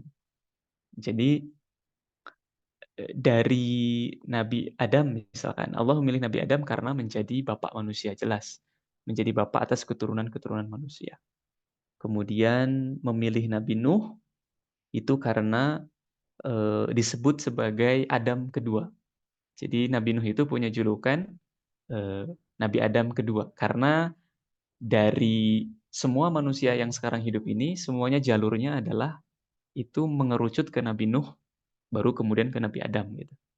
Tidak ada yang ke samping Nabi Nuh, itu tidak ada. Jadi semuanya ke Nabi Nuh karena di masa Nabi Nuh ada peristiwa banjir bandang besar gitu ya. Jadi bapak kedua itu Nabi Nuh. Kemudian Allah memilih Nabi Ibrahim, mengapa? Karena dari Nabi Ibrahim ada keturunannya nanti itu adalah Nabi Ismail, kemudian Nabi Muhammad SAW. Kemudian Allah memilih Imron, kenapa? Karena dari Imron itu, walaupun masih sama-sama Nabi Ibrahim, dari jalur Yakub ya, tapi dari Imron itu nanti ada Nabi Isa alaihissalam. Jadi Nabi Isa itu adalah Nabi Isa itu adalah putra dari Maryam. Maryam itu adalah anak perempuan dari Imron. Betul ya? Ya, betul. Jadi cucu. Ya, Nabi Isa itu adalah cucu dari Imron. Nah, yang menarik adalah karena dalam tafsirnya Allah memilih nama-nama sosok-sosok ini karena keturunannya, maka kita dalam point of view sebagai laki-laki, ketika kita mau menjadi suami, itu sudut pandang kita tidak bisa hanya sempit selamat diri sendiri. Kalau sudah jadi suami itu nggak bisa selamat diri sendiri. Kalau kita mau jadi suami yang dipilih oleh Allah, kita harus panjang sudut pandangnya bahwa yang selamat itu bukan hanya diri, tapi juga yang selamat itu adalah istri, anak, cucu, begitu. Harus panjang sampai ke sana. Itulah mengapa laki-laki menjadi qawwam. Karena tanggung jawab keselamatan itu dibebankan kepada laki-laki, kepada suami. Perkara nanti istri atau anak memilih jalan yang lain, bukan memilih jalan keselamatan, begitu ya. Itu perkara yang lain. Tugas kita adalah berjuang, berusaha, ikhtiar, agar yang selamat ini bukan hanya diri sebagai suami, tapi juga istri, anak, bahkan sampai cucu. Sampai cicit. Ya, bahkan sampai cucu lah minimal. Karena cucu dari Imron adalah Nabi Isa, cucu dari Nabi Ibrahim adalah Yakub ya. Jadi Ismail, Ishak punya putra Yakub alaihissalam. Nanti Yakub punya 12 anak, salah satunya Nabi Yusuf. Artinya apa? Ini menjadi point of view kita yang pertama. Jika ingin dipilih menjadi suami, sosok suami yang dipilih oleh Allah, maka kita harus panjang. Yang diselamatkan bukan hanya diri, tapi juga keluarga ini. Dan satu surga yang diberikan kepada keluarga, kepada imam, kepada kepala keluarga yang dia menyelamatkan keluarganya itu, surga itu adalah surga Aden ya. Surat Ar-Ra'du nanti ayatnya boleh dicari ya. Tentang surga Aden, surat Ar-Ra'du. Bunyi ayatnya jannatu adnin yadkhulunaha wa man salaha min abaihim wa azwajihim wa dzurriyyatihim. Ya. Surga Aden itu adalah surga yang dimasuki olehmu dan oleh orang-orang yang waman solaha, yang soleh, yang baik dari ayahmu, ya ayah orang tuamu, dari orang tuamu, pasanganmu, dan juga anak keturunanmu. Jadi ini surga yang dikhususkan, dispesialkan bagi keluarga-keluarga yang masuk surga serombongan gitu. Ya. Jadi yang suka ikutan kajian ke surga bareng gitu ya, masuk surga sama-sama, itu surganya sudah disiapkan surga Aden. Jannatu adnin yadkhulunaha wa man sholaha min abaihim wa azwajihim wa dzurriyyatihim. Nah, artinya kita sebagai suami itu point of view-nya harus selamat itu bukan hanya selamat di dunia, tapi sampai ke akhirat dan masuk surga sama-sama. Gitu ya. Minimal surga Aden. Inginnya kan surga tertinggi ya, Firdaus gitu. Tapi surga Aden itu udah luar biasa. Nah, yang menarik lagi adalah surat 66 ayat 6. Jadi ini angkanya menarik sekali ya. Allah menyimpan surat dan nomor ayat ini. Tadi surat 3 ayat 33, nanti ada lagi surat 66 ayat 6. Jadi 666. Kalau tadi 333. Surat 66 ayat 6 itu kan ya ayyuhalladzina amanu qu anfusakum wa ahlikum naron. Hai orang-orang yang beriman, jagalah dirimu dan keluargamu dari siksa api neraka. Kum di sana ya, jagalah dirimu di sana itu adalah ditujukannya kepada para suami, para kepala keluarga, para imam dalam keluarga. Jadi sekali lagi semuanya nyambung. Ingin dipilih menjadi suami, maka selamatkanlah dari siksa api neraka. Sehingga masuk surga. Surga mana yang disediakan untuk keluarga? Satu rombongan, surga Aden. Seperti di surat Ar-Ra'd. Ya, tentang surga Aden. Oke. Berikutnya, Anda kira-kira pilih jadi sosok suami yang mana ya nanti? Kalau memilih, inginnya seperti Nabi Muhammad. Tapi kalau dari 4 pilihan ini, apakah menjadi Nabi Adam? Seperti Nabi Adam maksudnya? Atau seperti Nabi Nuh? Seperti Nabi Ibrahim? Atau seperti Imran? Ya. Mari kita lihat. Yang pertama disebut adalah Adam, Nabi Adam, karena dari urutannya. Apa yang terjadi dengan Nabi Adam sebagai sosok suami? Istri beliau, yaitu ibu kita semua, ya, Siti Hawa, itu satu pandangan, satu keyakinan, selamat, betul ya. Ketika turun dari surga, doa Nabi Adam adalah Rabbana zalamna anfusana wa illam taghfir lana wa tarhamna lanakunanna minal khasirin. Ini barangkali menjadi profil dari suami-suami kita nih yang laki-laki yang pernah tergelincir. Siapa sih di antara kita yang tidak pernah punya dosa, begitu ya? Yang pernah tergelincir sebelum menikah misalkan ya. Atau setelah menikah pun kemudian tergelincir pula, berbuat dosa pula. Maka sosok Nabi Adam sebagai suami mengajarkan kepada kita untuk serius dalam bertaubat. Serius dalam mendapat ampunan dari Allah. Kalau Allah sudah memberikan ampunan, maka Allah cinta sama hambanya kan. Innallaha yuhibbut tawwabina wa yuhibbul mutatahhirin. Sesungguhnya Allah itu senantiasa mencintai orang-orang yang senantiasa bertaubat. Jadi kalau kita udah dicinta sama Allah, beres teman-teman, ya. Maka bertaubat. Namun takdir yang terjadi kepada Nabi Adam adalah tidak semua anak beliau alaihissalam itu selamat. Ya, dalam tafsir kita akan dapatkan sosok nama Qabil Habil ya. Meskipun nama itu tidak disebut dalam ayat, tapi dalam tafsirnya Qabil dan Habil. Yang tidak selamat adalah siapa? Qabil ya, yang tidak selamat. Karena tidak patuh dengan syariat. Ini barangkali akan terjadi nanti sosok suami kita kalau menjadi suami, kita sudah serius ingin menyelamatkan istri, anak. Tapi takdir Allah mungkin lain. Dengan istri selamat, tapi anak ada yang tidak selamat. Gitu ya. Ini Nabi Adam. Jadi suami, istri selamat, anak ada yang tidak selamat. Profil yang kedua adalah Nabi Nuh. Apa yang terjadi kepada Nabi Nuh? Anak ada yang tidak selamat, ya, yaitu Kan'an, ya, dalam tafsirnya. Kemudian istri tidak selamat. Jadi ini lebih apa? Ujiannya lebih berat dibanding kepada Nabi Adam. Kalau tadi Nabi Adam istri selamat, anak ada yang tidak selamat. Kalau Nabi Nuh, istri tidak selamat.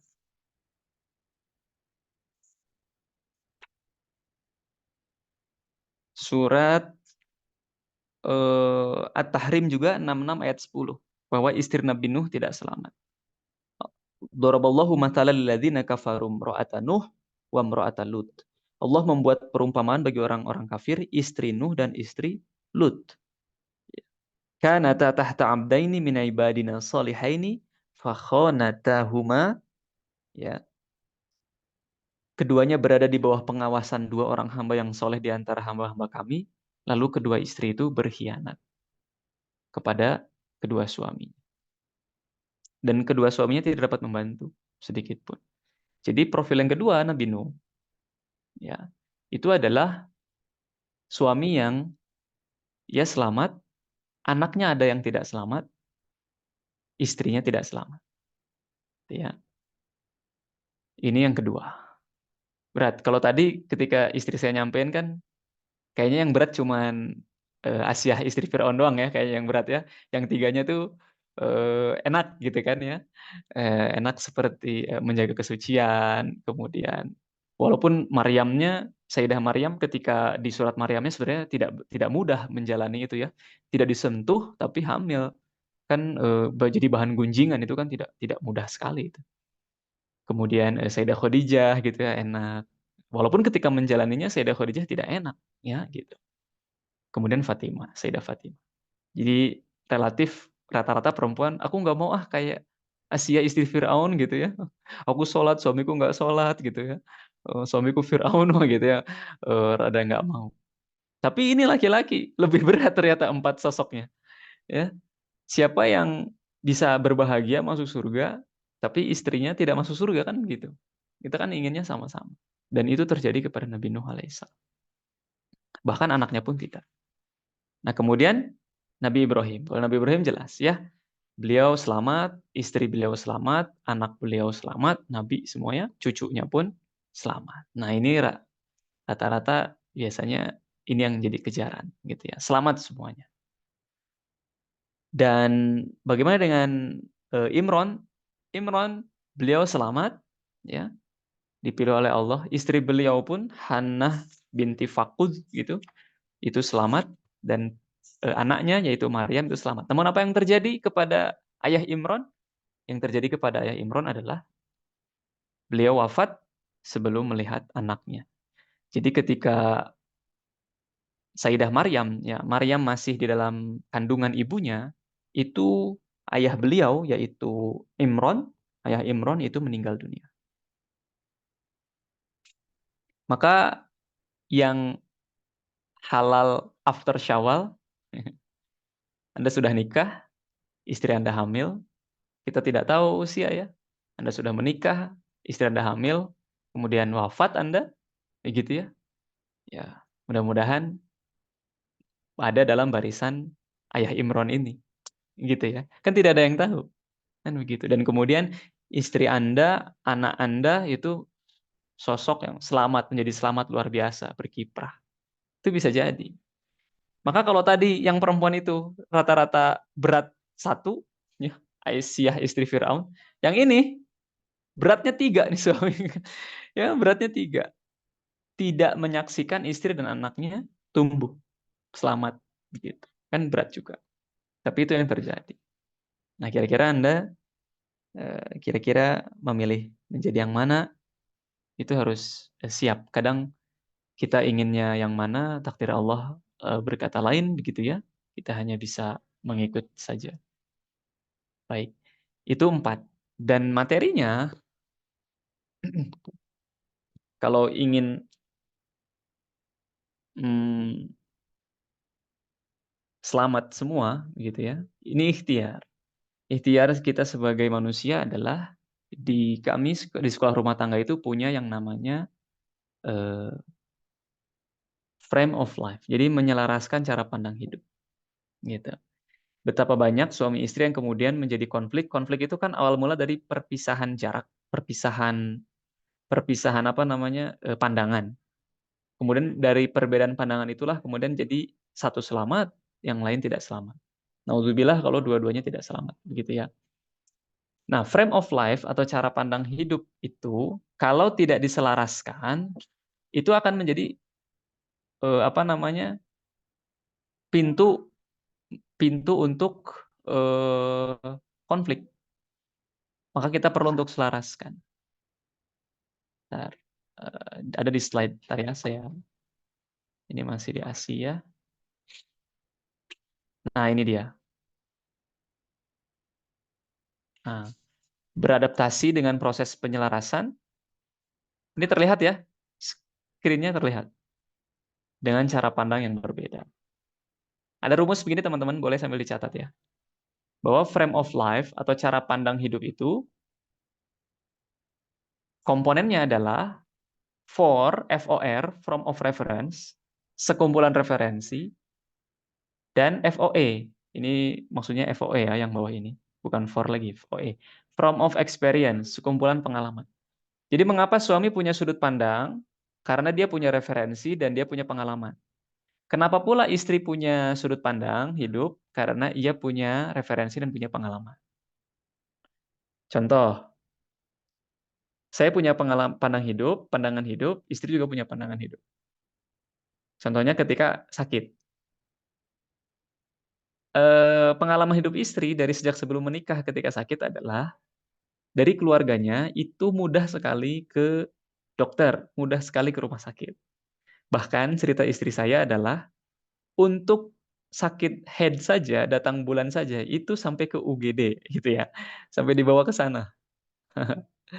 Sementara agak lain dengan saya dididik dalam keluarga yang kalau bisa tidak ke dokter. Kalau bisa badan ini, sel-sel dalam tubuh ini menyembuhkan dirinya sendiri gitu. Bahkan ada referensi di keluarga sebelum saya menikah dari orang tua begitu, referensinya adalah kalau belum 7 hari, masa sakit dalam 7 hari, apalagi sakitnya demam gitu ya. Masa 7 hari sakit itu adalah masa ketika digugurkannya dosa-dosa. Maka kalau dalam masa 7 hari sakit itu datang ke dokter itu seperti tidak nerima untuk digugurkannya dosa-dosa. Makanya jadi kalau masih sakit 7 hari, ya, apalagi sakitnya demam, kemudian datang ke dokter, itu adalah, ini referensinya, dan dikuatkan oleh pengalaman karena dalam pendidikan keluarga. Itu berarti sedang tidak menerima takdir dari Allah, yaitu untuk digugurkannya dosa-dosa. Kemudian menikah dengan istri yang bahkan sakit head saja itu ke UGD. Gitu ya. Maka apa yang terjadi ketika salah satu di antara kami sakit? Ya, pas saya sakit, istri bilang, "Mbak, ayo Mbak, minum obat Mbak, ayo ke dokter Mbak." Saya, loh kok ini belum juga 1 hari kok udah ke dokter? Kaget kan? Beda banget. Awal-awal jet lag tuh, ya karena beda. Kok ke dokter sih? Kok minum obat sih? Istri nggak nerima takdir apa? Oh, gitu ya. Nggak menerima ketetapan dari Allah nih. Seru teman-teman. Seru tuh sekarang ya. Pas ngejalaninnya mah rame itu. Kemudian gantian pas istri sakit, saya kan referensi dan pengalamannya adalah ya biarkanlah sel-sel dalam tubuhnya itu menyembuhkan dirinya sendiri gitu. Dan itu adalah masanya hilaf-hilafnya dibersihkan gitu ya. Lalu apa yang ada dalam benak istri? Ini kok suami istrinya sakit kok diem-diem aja. Kok nggak yang nawarin obat kek, nawarin ke dokter kek atau apa? Oh, baper kan jadinya. Karena selama ini kalau sakit ada yang perhatian dan ngebawa ke rumah sakit. Ini kok suaminya enggak. Apakah selesai? Ternyata enggak ketika kami punya anak. Anak sakit. Nah, ayo pakai yang mana? Anak sakit. Pakai pandangan suami bahwa ini akan sembuh dengan sendirinya atau pakai pandangan istri langsung ke dokter nih. Afwan, 4 menit lagi. Oh, Masya Allah 4 menit lagi.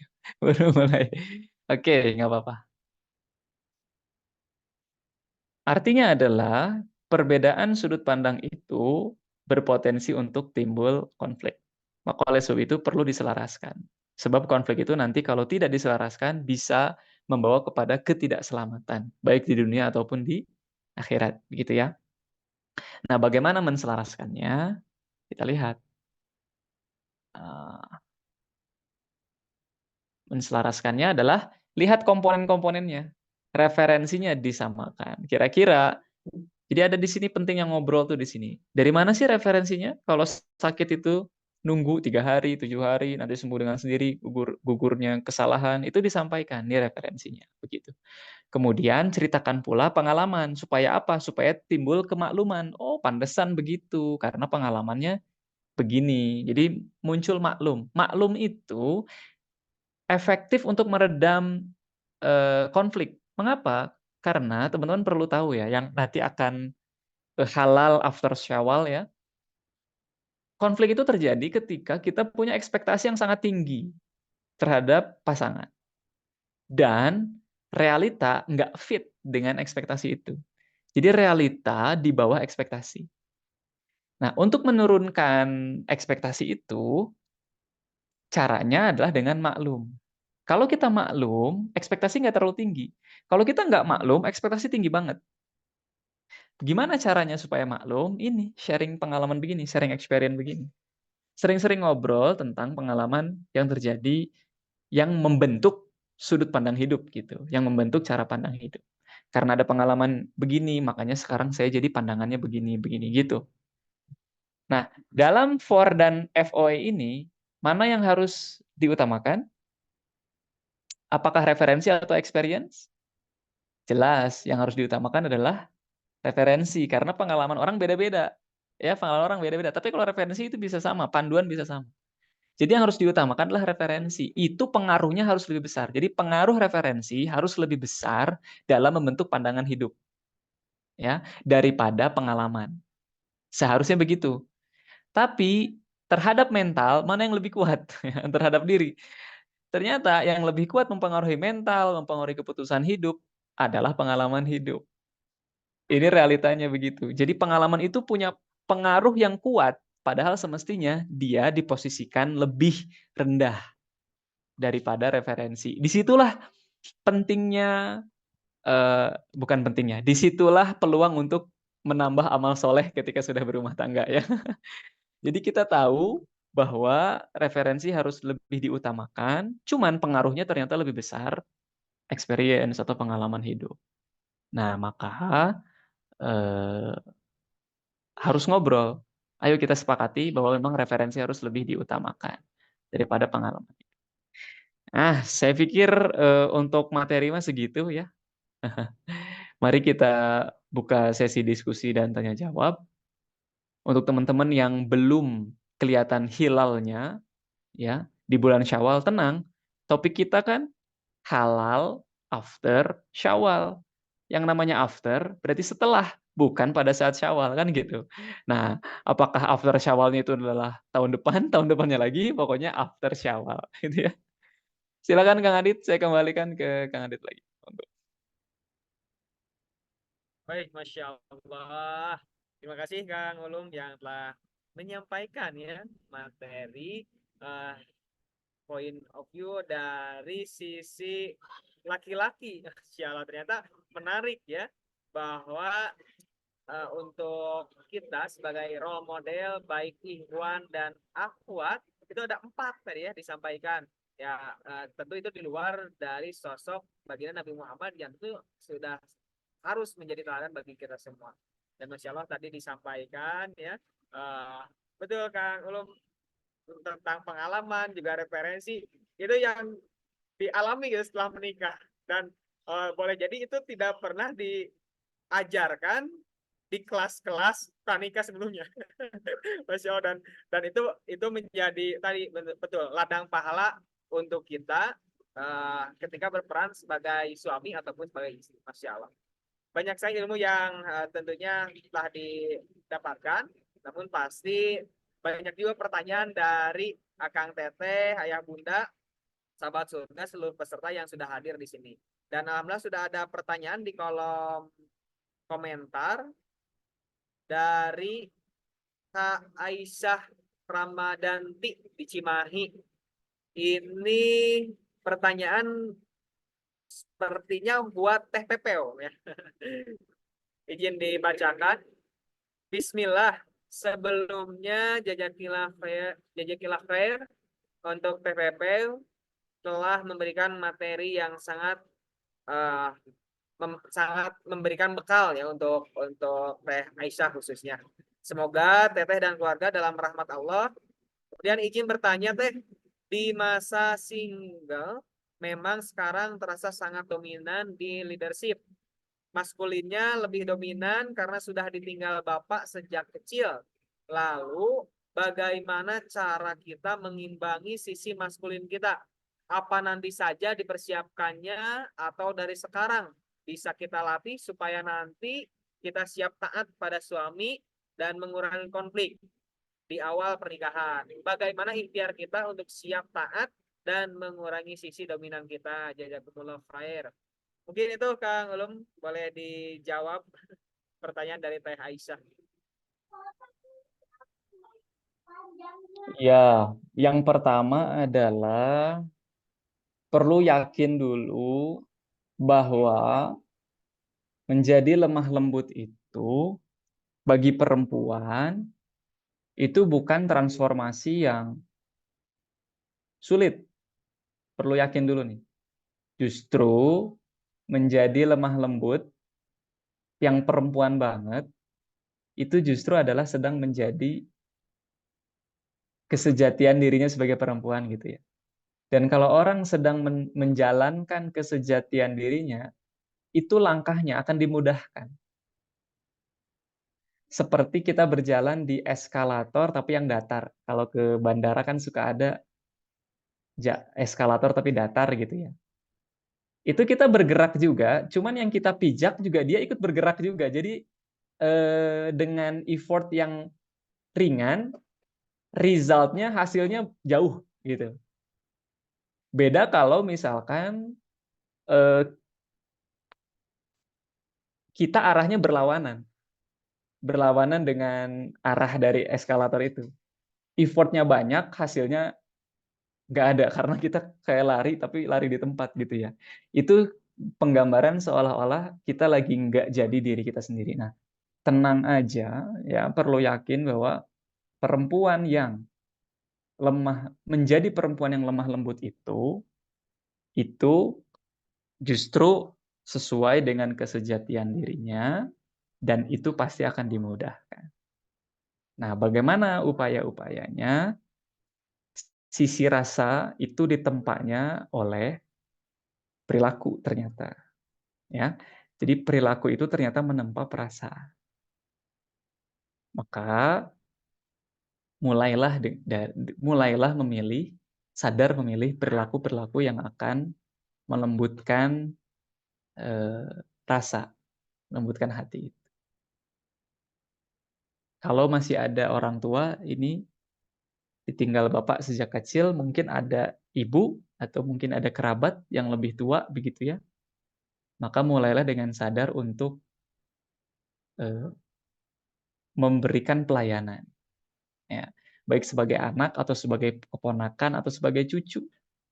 Karena memberikan pelayanan atau melayani itu sebuah perilaku yang akan melembutkan perasaan, melembutkan hati. Gitu. Ini disampaikan kepada istri, kepada perempuan ya. Tidak disampaikan kepada laki-laki supaya apa? Supaya tidak muncul menuntut. Ya, kalau disampaikan ke laki-laki, nantinya si suaminya menuntut. Kok kamu istri nggak melayani sih? Enggak. Itu nasihat itu kepada perempuan. Ya, bukan kepada laki-laki sehingga laki-laki tidak menuntut. Maka bagi laki-laki jangan tuntut istri untuk melayani gitu ya. Bagi perempuan layani suami itu akan melembutkan hati. Gitu. Berikutnya Kang. Baik, Masya Allah. Jadi memang harus dipersiapkan dari sekarang ya Kang Ulum. Iya, lewat perilaku-perilaku sekarang. Betul, Masya Allah. Baik, kemudian selanjutnya ada pertanyaan dari Amalia di Bandung Timur. Yang ingin kami tanyakan adalah mengenai sholat istikharah. Dengan seorang laki-laki, kemudian kami bersepakat untuk menuju serius setelah belumnya maka setelah isra setelah dan alasan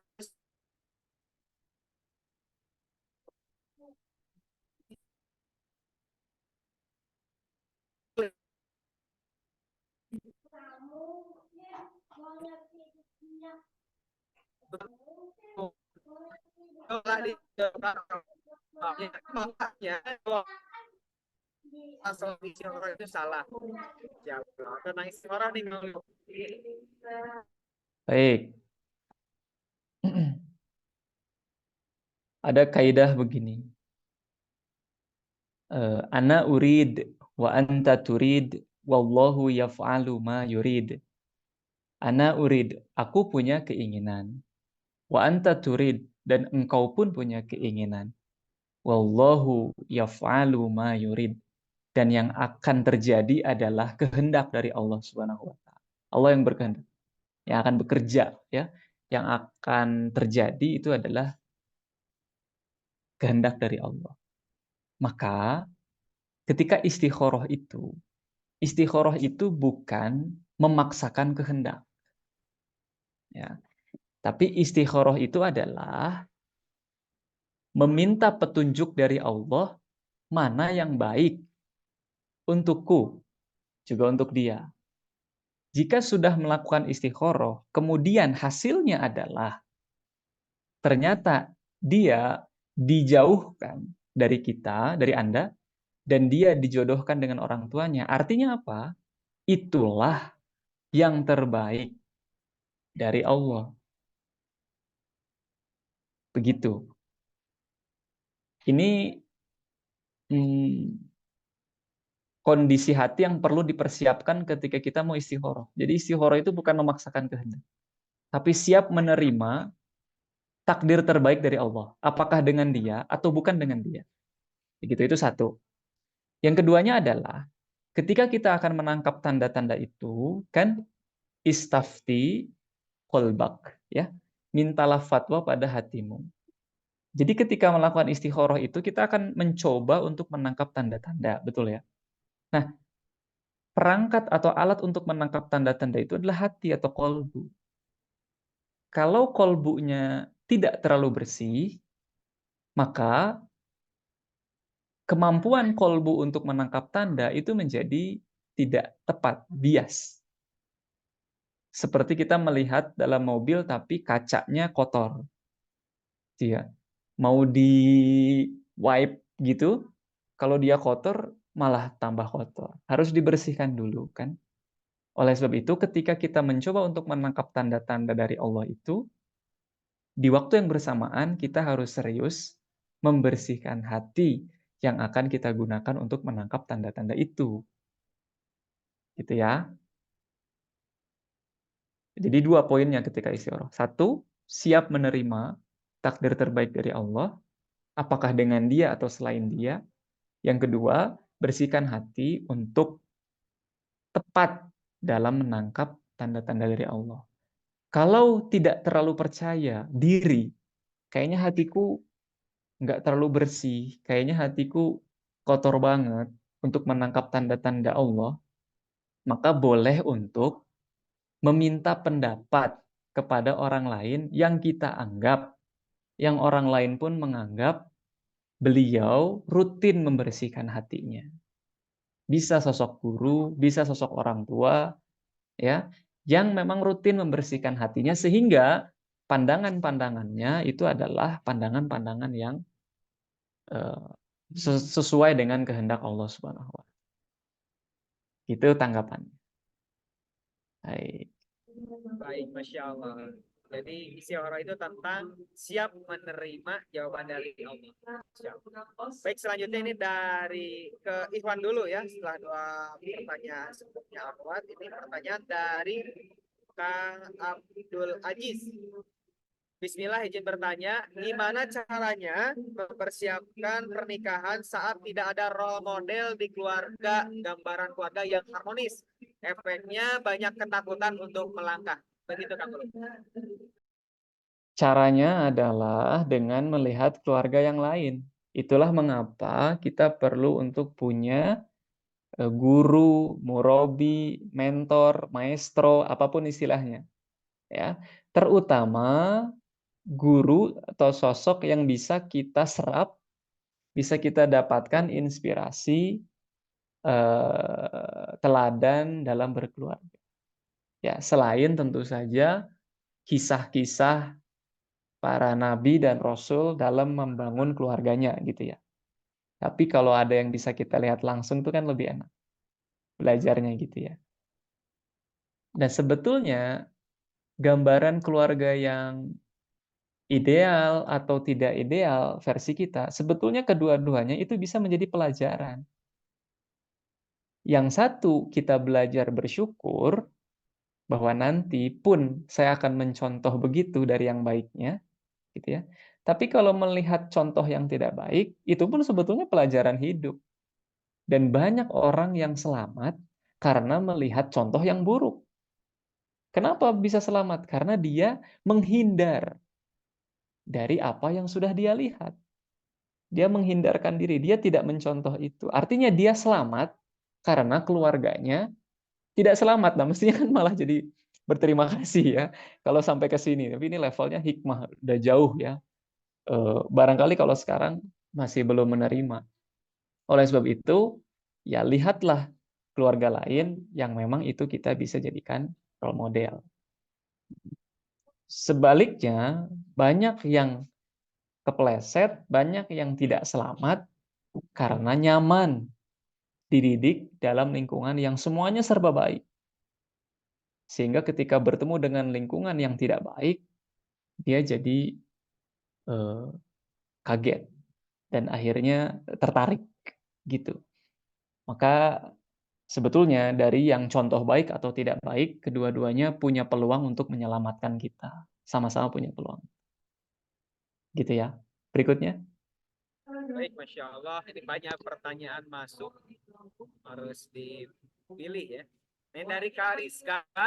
Bismillah, izin bertanya Ustadz. Semisal kita sudah memiliki calon dan saling mengenal baik, juga dengan orang tuanya, bahkan sudah ada obrolan untuk menikah, dan sudah saling yakin antar calon dan keluarga masing-masing, apakah tetap diperlukan sholat istikharah?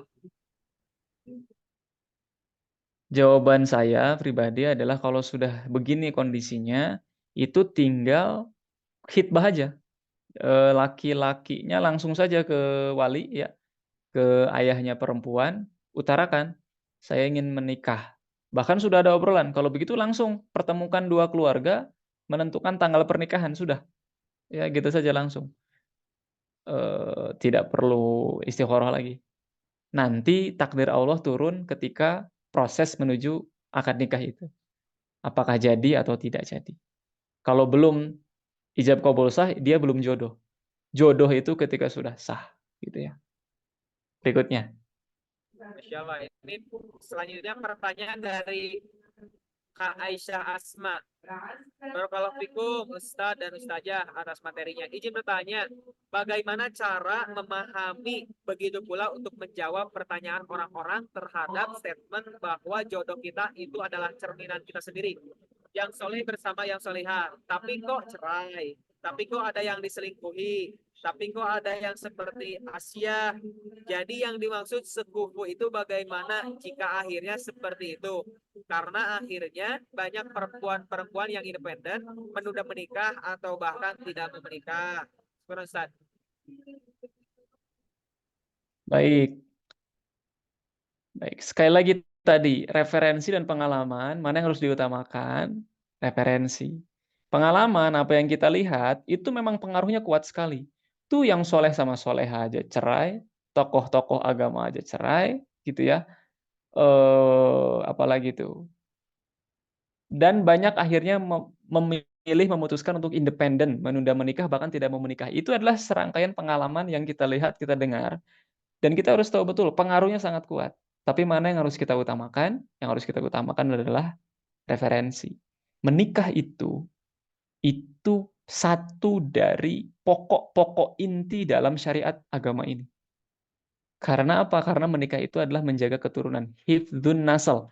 Hifdzun nasal itu satu dari maqasidus syariah, maksud pokok inti dari pernikahan ini. Jadi dia posisinya bukan di cabang, dia posisinya bukan di ranting. Menjaga keturunan itu posisinya ada di paling pokok, yang utama. Jadi penting sekali ini. Dan itu referensinya.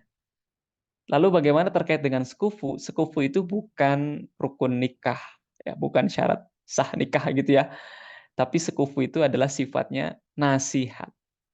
Yes. Kita harus tempatkan ini. Jadi kalau tidak sekufu, sahkah nikahnya? Sah kalau semua syarat syah dipenuhi. Gitu. Tapi makanya bedakan mana syarat, mana rukun, mana nasihat. Beda. Nah, sekufu itu hanya selevel nasihat. Artinya apa? Kalau kita bisa menikah dengan yang sekufu, levelnya nasihat nih. Itu kira-kira kurang lebih nanti bisa lebih mudah untuk adaptasi, bisa lebih mudah untuk selamat dunia dan akhirat, membangun bahtera, kira-kira begitu. Lebih mudah karena sekufu. Dan ini levelnya di nasihat. Tapi ada juga kok yang selamat walaupun tidak sekufu, ya memang ada karena sekufu itu hanya pada level nasihat, wejangan, saran, rekomendasi lah kurang lebih begitu. Ya, jadi kita perlu untuk mendudukan ini dengan tepat. Dan mudah-mudahan pengalaman itu walaupun kuat tidak mengalahkan keutamaan referensi gitu ya. Terima kasih atas pertanyaan. Masya Allah. Ini mungkin pertanyaan terakhir Kang Ulum dari Kak Aksa. Izin bertanya Kang Ulum, sekalipun nanti pada akhirnya istri tetap taat ke suami atas keputusan yang diambil, namun jika sebagai istri memiliki pemikiran yang berbeda atas keputusan tersebut, bolehkah istri menyampaikan atas ketidaksetujuan dengan bahasa yang santun?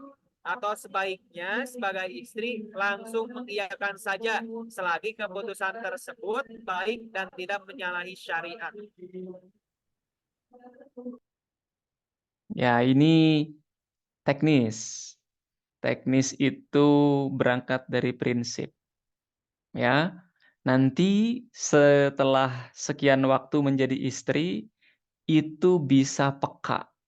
Kalau saya langsung tolak, suami tersinggung nih. Tapi kalau saya tolak, ini sekarang masih baik-baik saja nih. Ya. Kalau saya langsung tidak setuju, wah baper nih. Walaupun perempuan peka perasaannya, laki-laki yang baper banyak juga ya, baperan. Pundung gitu tiba-tiba pergi bleng mancing gitu ya. Nggak pulang-pulang gitu. Karena terus dapat penolakan dari istrinya. Setiap ide, setiap usul, setiap saran langsung ditolak sejak kalimat pertama. Tidak gitu. Itu segagah-gagahnya laki-laki sakit juga sih langsung ditolak pada kalimat pertama yang diucapkan gitu ya. Maka yang teknis-teknis begini saya mau ambil kepada peka. Perlu untuk peka. Apalagi ini sudah tahu, selagi tidak menyalahi syariat, ya, berarti kan sebetulnya tidak ada alasan untuk menolak. Namun, kadang sisi hati, sisi peka itu, nanti kita bisa tahu. Ya, bagaimana mengucapkan ketidaksetujuan, bagaimana menunjukkan ketidaksetujuan. Saya kasih tipsnya aja deh, kalau mau tidak setuju ya. Ada namanya sandwich. Jadi, sandwich itu, sandwich atau bukan ya? Saya kurang ingat. Tapi yang saya ingat prinsipnya begini. Kalau mau menolak itu, setuju, tolak, setuju. Atau gini, apresiasi, tolak, apresiasi. Jadi simpan si penolakan atau ketidaksetujuan itu di tengah-tengah. Jangan di awal. Baru kalimat pertama langsung nggak setuju. Waduh, ajak ribut. Jadi kalau kalimat pertama itu yes dulu, iya dulu kepada argumennya iya, dia gitu ya. Ya, pokoknya cari sisi positifnya lah. Berada di posisi dia. Kenapa sih dia mengambil keputusan itu? Apa sih sudut pandang dia gitu? Iyain dulu ke sana. Nah, habis itu utarakan ketidaksetujuan kita. Kenapa? Nah, jangan tutup kalimat sampai di ketidaksetujuan. Tapi balik lagi.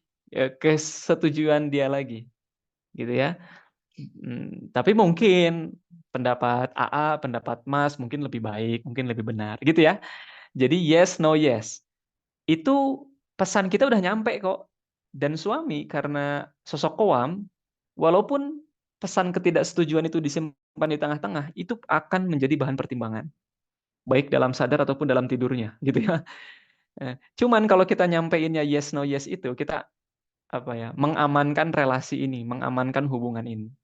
Banyak keributan itu bukan yes, no, yes, tapi no, no, no, gitu ya, 3 kali no. Langsung ditolak.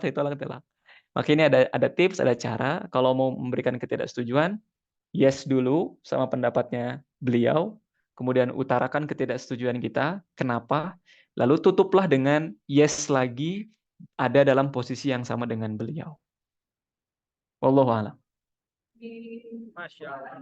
Ini tips yang Masya Allah, sangat teknis dan tentunya bermanfaat insya Allah. Masya Allah. Boleh dipraktekkan nanti ya.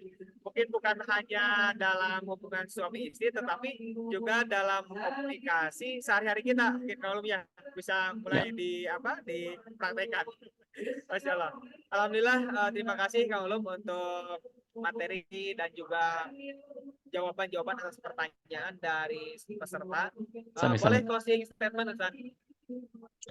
Closingnya mau tampilin video aja ya, pendek kok videonya. Masya Allah, tepat. Mungkin sudah lihat di IG tapi nggak apa-apa kita tampilkan di sini ya, tentang suami.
Oke. Ada tadi suaranya ya? Ada Kang Adit? Tadi nggak muncul, Kang Ulum. Suaranya nggak muncul? Videonya nggak muncul. Oh masa sih? Ya, cuma Tapi, loading di dokumen. oh gitu? Wah, ya sudah. Di saya muncul. Ya wis. Next time lah ya. Baik, Kang Ulum. Baik, alhamdulillah. Terima kasih. Tentunya kita doakan semoga Allah berkahi ilmu yang telah disampaikan, Allah berkahi Kang Ulum, Teh Pepe dan juga keluarga, dan Allah berkahi kita semua. Dan insya Allah sebelum kita akhiri dan ditutup dengan dari Kang Ulum, Insya Allah Yayasan Tabungan Surga.com akan menyelenggarakan event di akhir bulan Ramadan yang kita buat dan namakan Rabani, Ramadan Bahagia Bareng Sahabat Istimewa. Insya Allah akan mengundang 350 sahabat istimewa, diantaranya penghafal Al-Quran, guru ngaji kampung, marbot masjid, penggali kubur, supir ambulan, pejuang nafkah, dan sahabat disabilitas, yang insya Allah akan sama-sama dibahagiakan dan dimuliakan. Kita undang di Saung Angklung Ujo untuk buka bersama, namun sebelumnya ada tausiah dari beberapa ustadz dan penampilan dari Saung Angklung Ujo. Insya Allah kita akan ngabuburit bersama, buka bersama, tarawih bersama, dan insya Allah di akhir akan ada pembagian sembako ataupun hadiah yang terbaik untuk sahabat istimewa. Dan ini pun menjadi ladang pahala untuk sahabat semua, seluruh peserta yang hadir bisa ikut ambil bagian. Bagi sahabat yang berkenan menyisihkan sebagian hartanya, dan insya Allah Ramadan ini waktu terbaik kita untuk banyak bersedekah, sebagaimana Rasulullah orang yang dermawan dan lebih dermawan lagi di bulan Ramadan. Maka kami mengajak peserta semua sahabat surga untuk ikut ambil bagian. Boleh langsung ke nomor rekening yang tertera ataupun ke QRIS ya yang nampak di layarnya masing-masing. Nah, bisa dipoto dulu, nanti ditunaikan setelah sesi ini berakhir. Insya Allah mudah-mudahan berkah untuk kita semua. Baik, kita akan dokumentasikan kebersamaan terlebih dahulu bagi abang kakak, ayah bunda, sahabat surga yang dirasa kondusif, lingkungannya boleh dibuka kameranya, boleh on cam. Kita akan dokumentasikan kebersamaan pada sore hari ini. Boleh sahabat yang tidak ada uzur dibuka kameranya, kita akan sama-sama berfoto online ya, dokumentasikan kebersamaan pada sore hari ini. Boleh dibantu di multimedia untuk mendokumentasikan, Masya Allah, wajah-wajah soleh-solehahnya sudah terlihat ya. Kameranya alhamdulillah ada Kak Kurata Aini, kemudian Kak Linda, Kak Alia, Kak Mahesa, Masya Allah. Baik, kita akan dokumentasikan kebersamaan pada saat ini. Boleh dibantu, saya izin bantu menghitung. 1, 2, 3. Boleh berikan senyuman terindahnya. Sekali lagi, 1, 2, 3. Baik, alhamdulillah. Terima kasih seluruh peserta yang sudah hadir pada kesempatan kali ini. Mudah-mudahan ada ilmu yang bisa kita ambil dan tentunya bisa kita amalkan. Insya Allah halal ya, halal tersawal. Mudah-mudahan siapapun yang sedang menantikan jodoh terbaiknya pertemukan dengan jodoh-jodoh terbaiknya yang soleh-solehah, insya Allah. Baik, Kang Ulu, mohon berkenan untuk menutup dengan doa. Insya Allah kami akan sama-sama mengaminkan. Kang Fadil, Kang Ulu. Oh, doa. Baik, Allahumma sholli ala sayyidina Muhammad wa sallim radhiyallahu ta'ala an kulli sahabati Rasulillah ajma'in walhamdulillahi rabbil alamin. Hamdan yu'afi ni'amahu wa yukafi mazidah ya Rabbana lakal hamdu kama yanbaghi li jalali wajhikal karim wa 'azimi sultanik.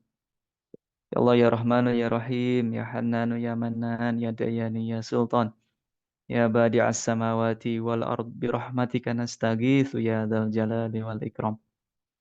Rabbana wafiqna li ta'atika wa atmim taqsirana wa taqabbal minna. Rabbana ighfir lana wa liwalidina warhamhum kama rabbawna shighara. Rabbana hab lana min azwajina wa dzurriyyatina qurrata a'yun waj'alna lil muttaqina imama. Rabbana atina min ladunka rahmah wa hayyi' lana min amrina rasyada. Rabbana atina fid dunya hasanah wa fil akhirati hasanah wa qina adzabannar. Wa sallallahu ala sayyidina Muhammad wa ala alihi wa sahbihi ajma'in. Walhamdulillahi rabbil alamin. Amin, amin, amin. Alhamdulillah, syukran, jazakallah khair untuk Kang Ulu. Terima kasih untuk materinya. Mudah-mudahan kita bisa bertemu kembali dalam agenda kebaikan insya Allah. Allah ridhoi. Syukran, jazakumullahu khairan. Dan kami ucapkan terima kasih untuk seluruh peserta yang sudah hadir, menyimak, dan membersamai. Mudah-mudahan Allah berkahi kita semua. Mari kita sama-sama dengan istighfar, astagfirullahaladzim, astagfirullahaladzim, astagfirullahaladzim. Kita sama-sama mengucap hamdalah, alhamdulillahirrahmanirrahim. Dan kita tutup dengan doa kafaratul majelis. Subhanakallahumma wa bihamdika, asyhadu an la ilaha illa anta, astaghfiruka wa atubu ilaik. Wabillahi taufiq wal hidayah. Wassalamualaikum warahmatullahi wabarakatuh. Terima kasih semuanya. Selamat mempersiapkan puasa. Mudah-mudahan Allah berikan pahala terbaik atas setiap amal soleh yang kita lakukan. Izin pamit. Assalamualaikum.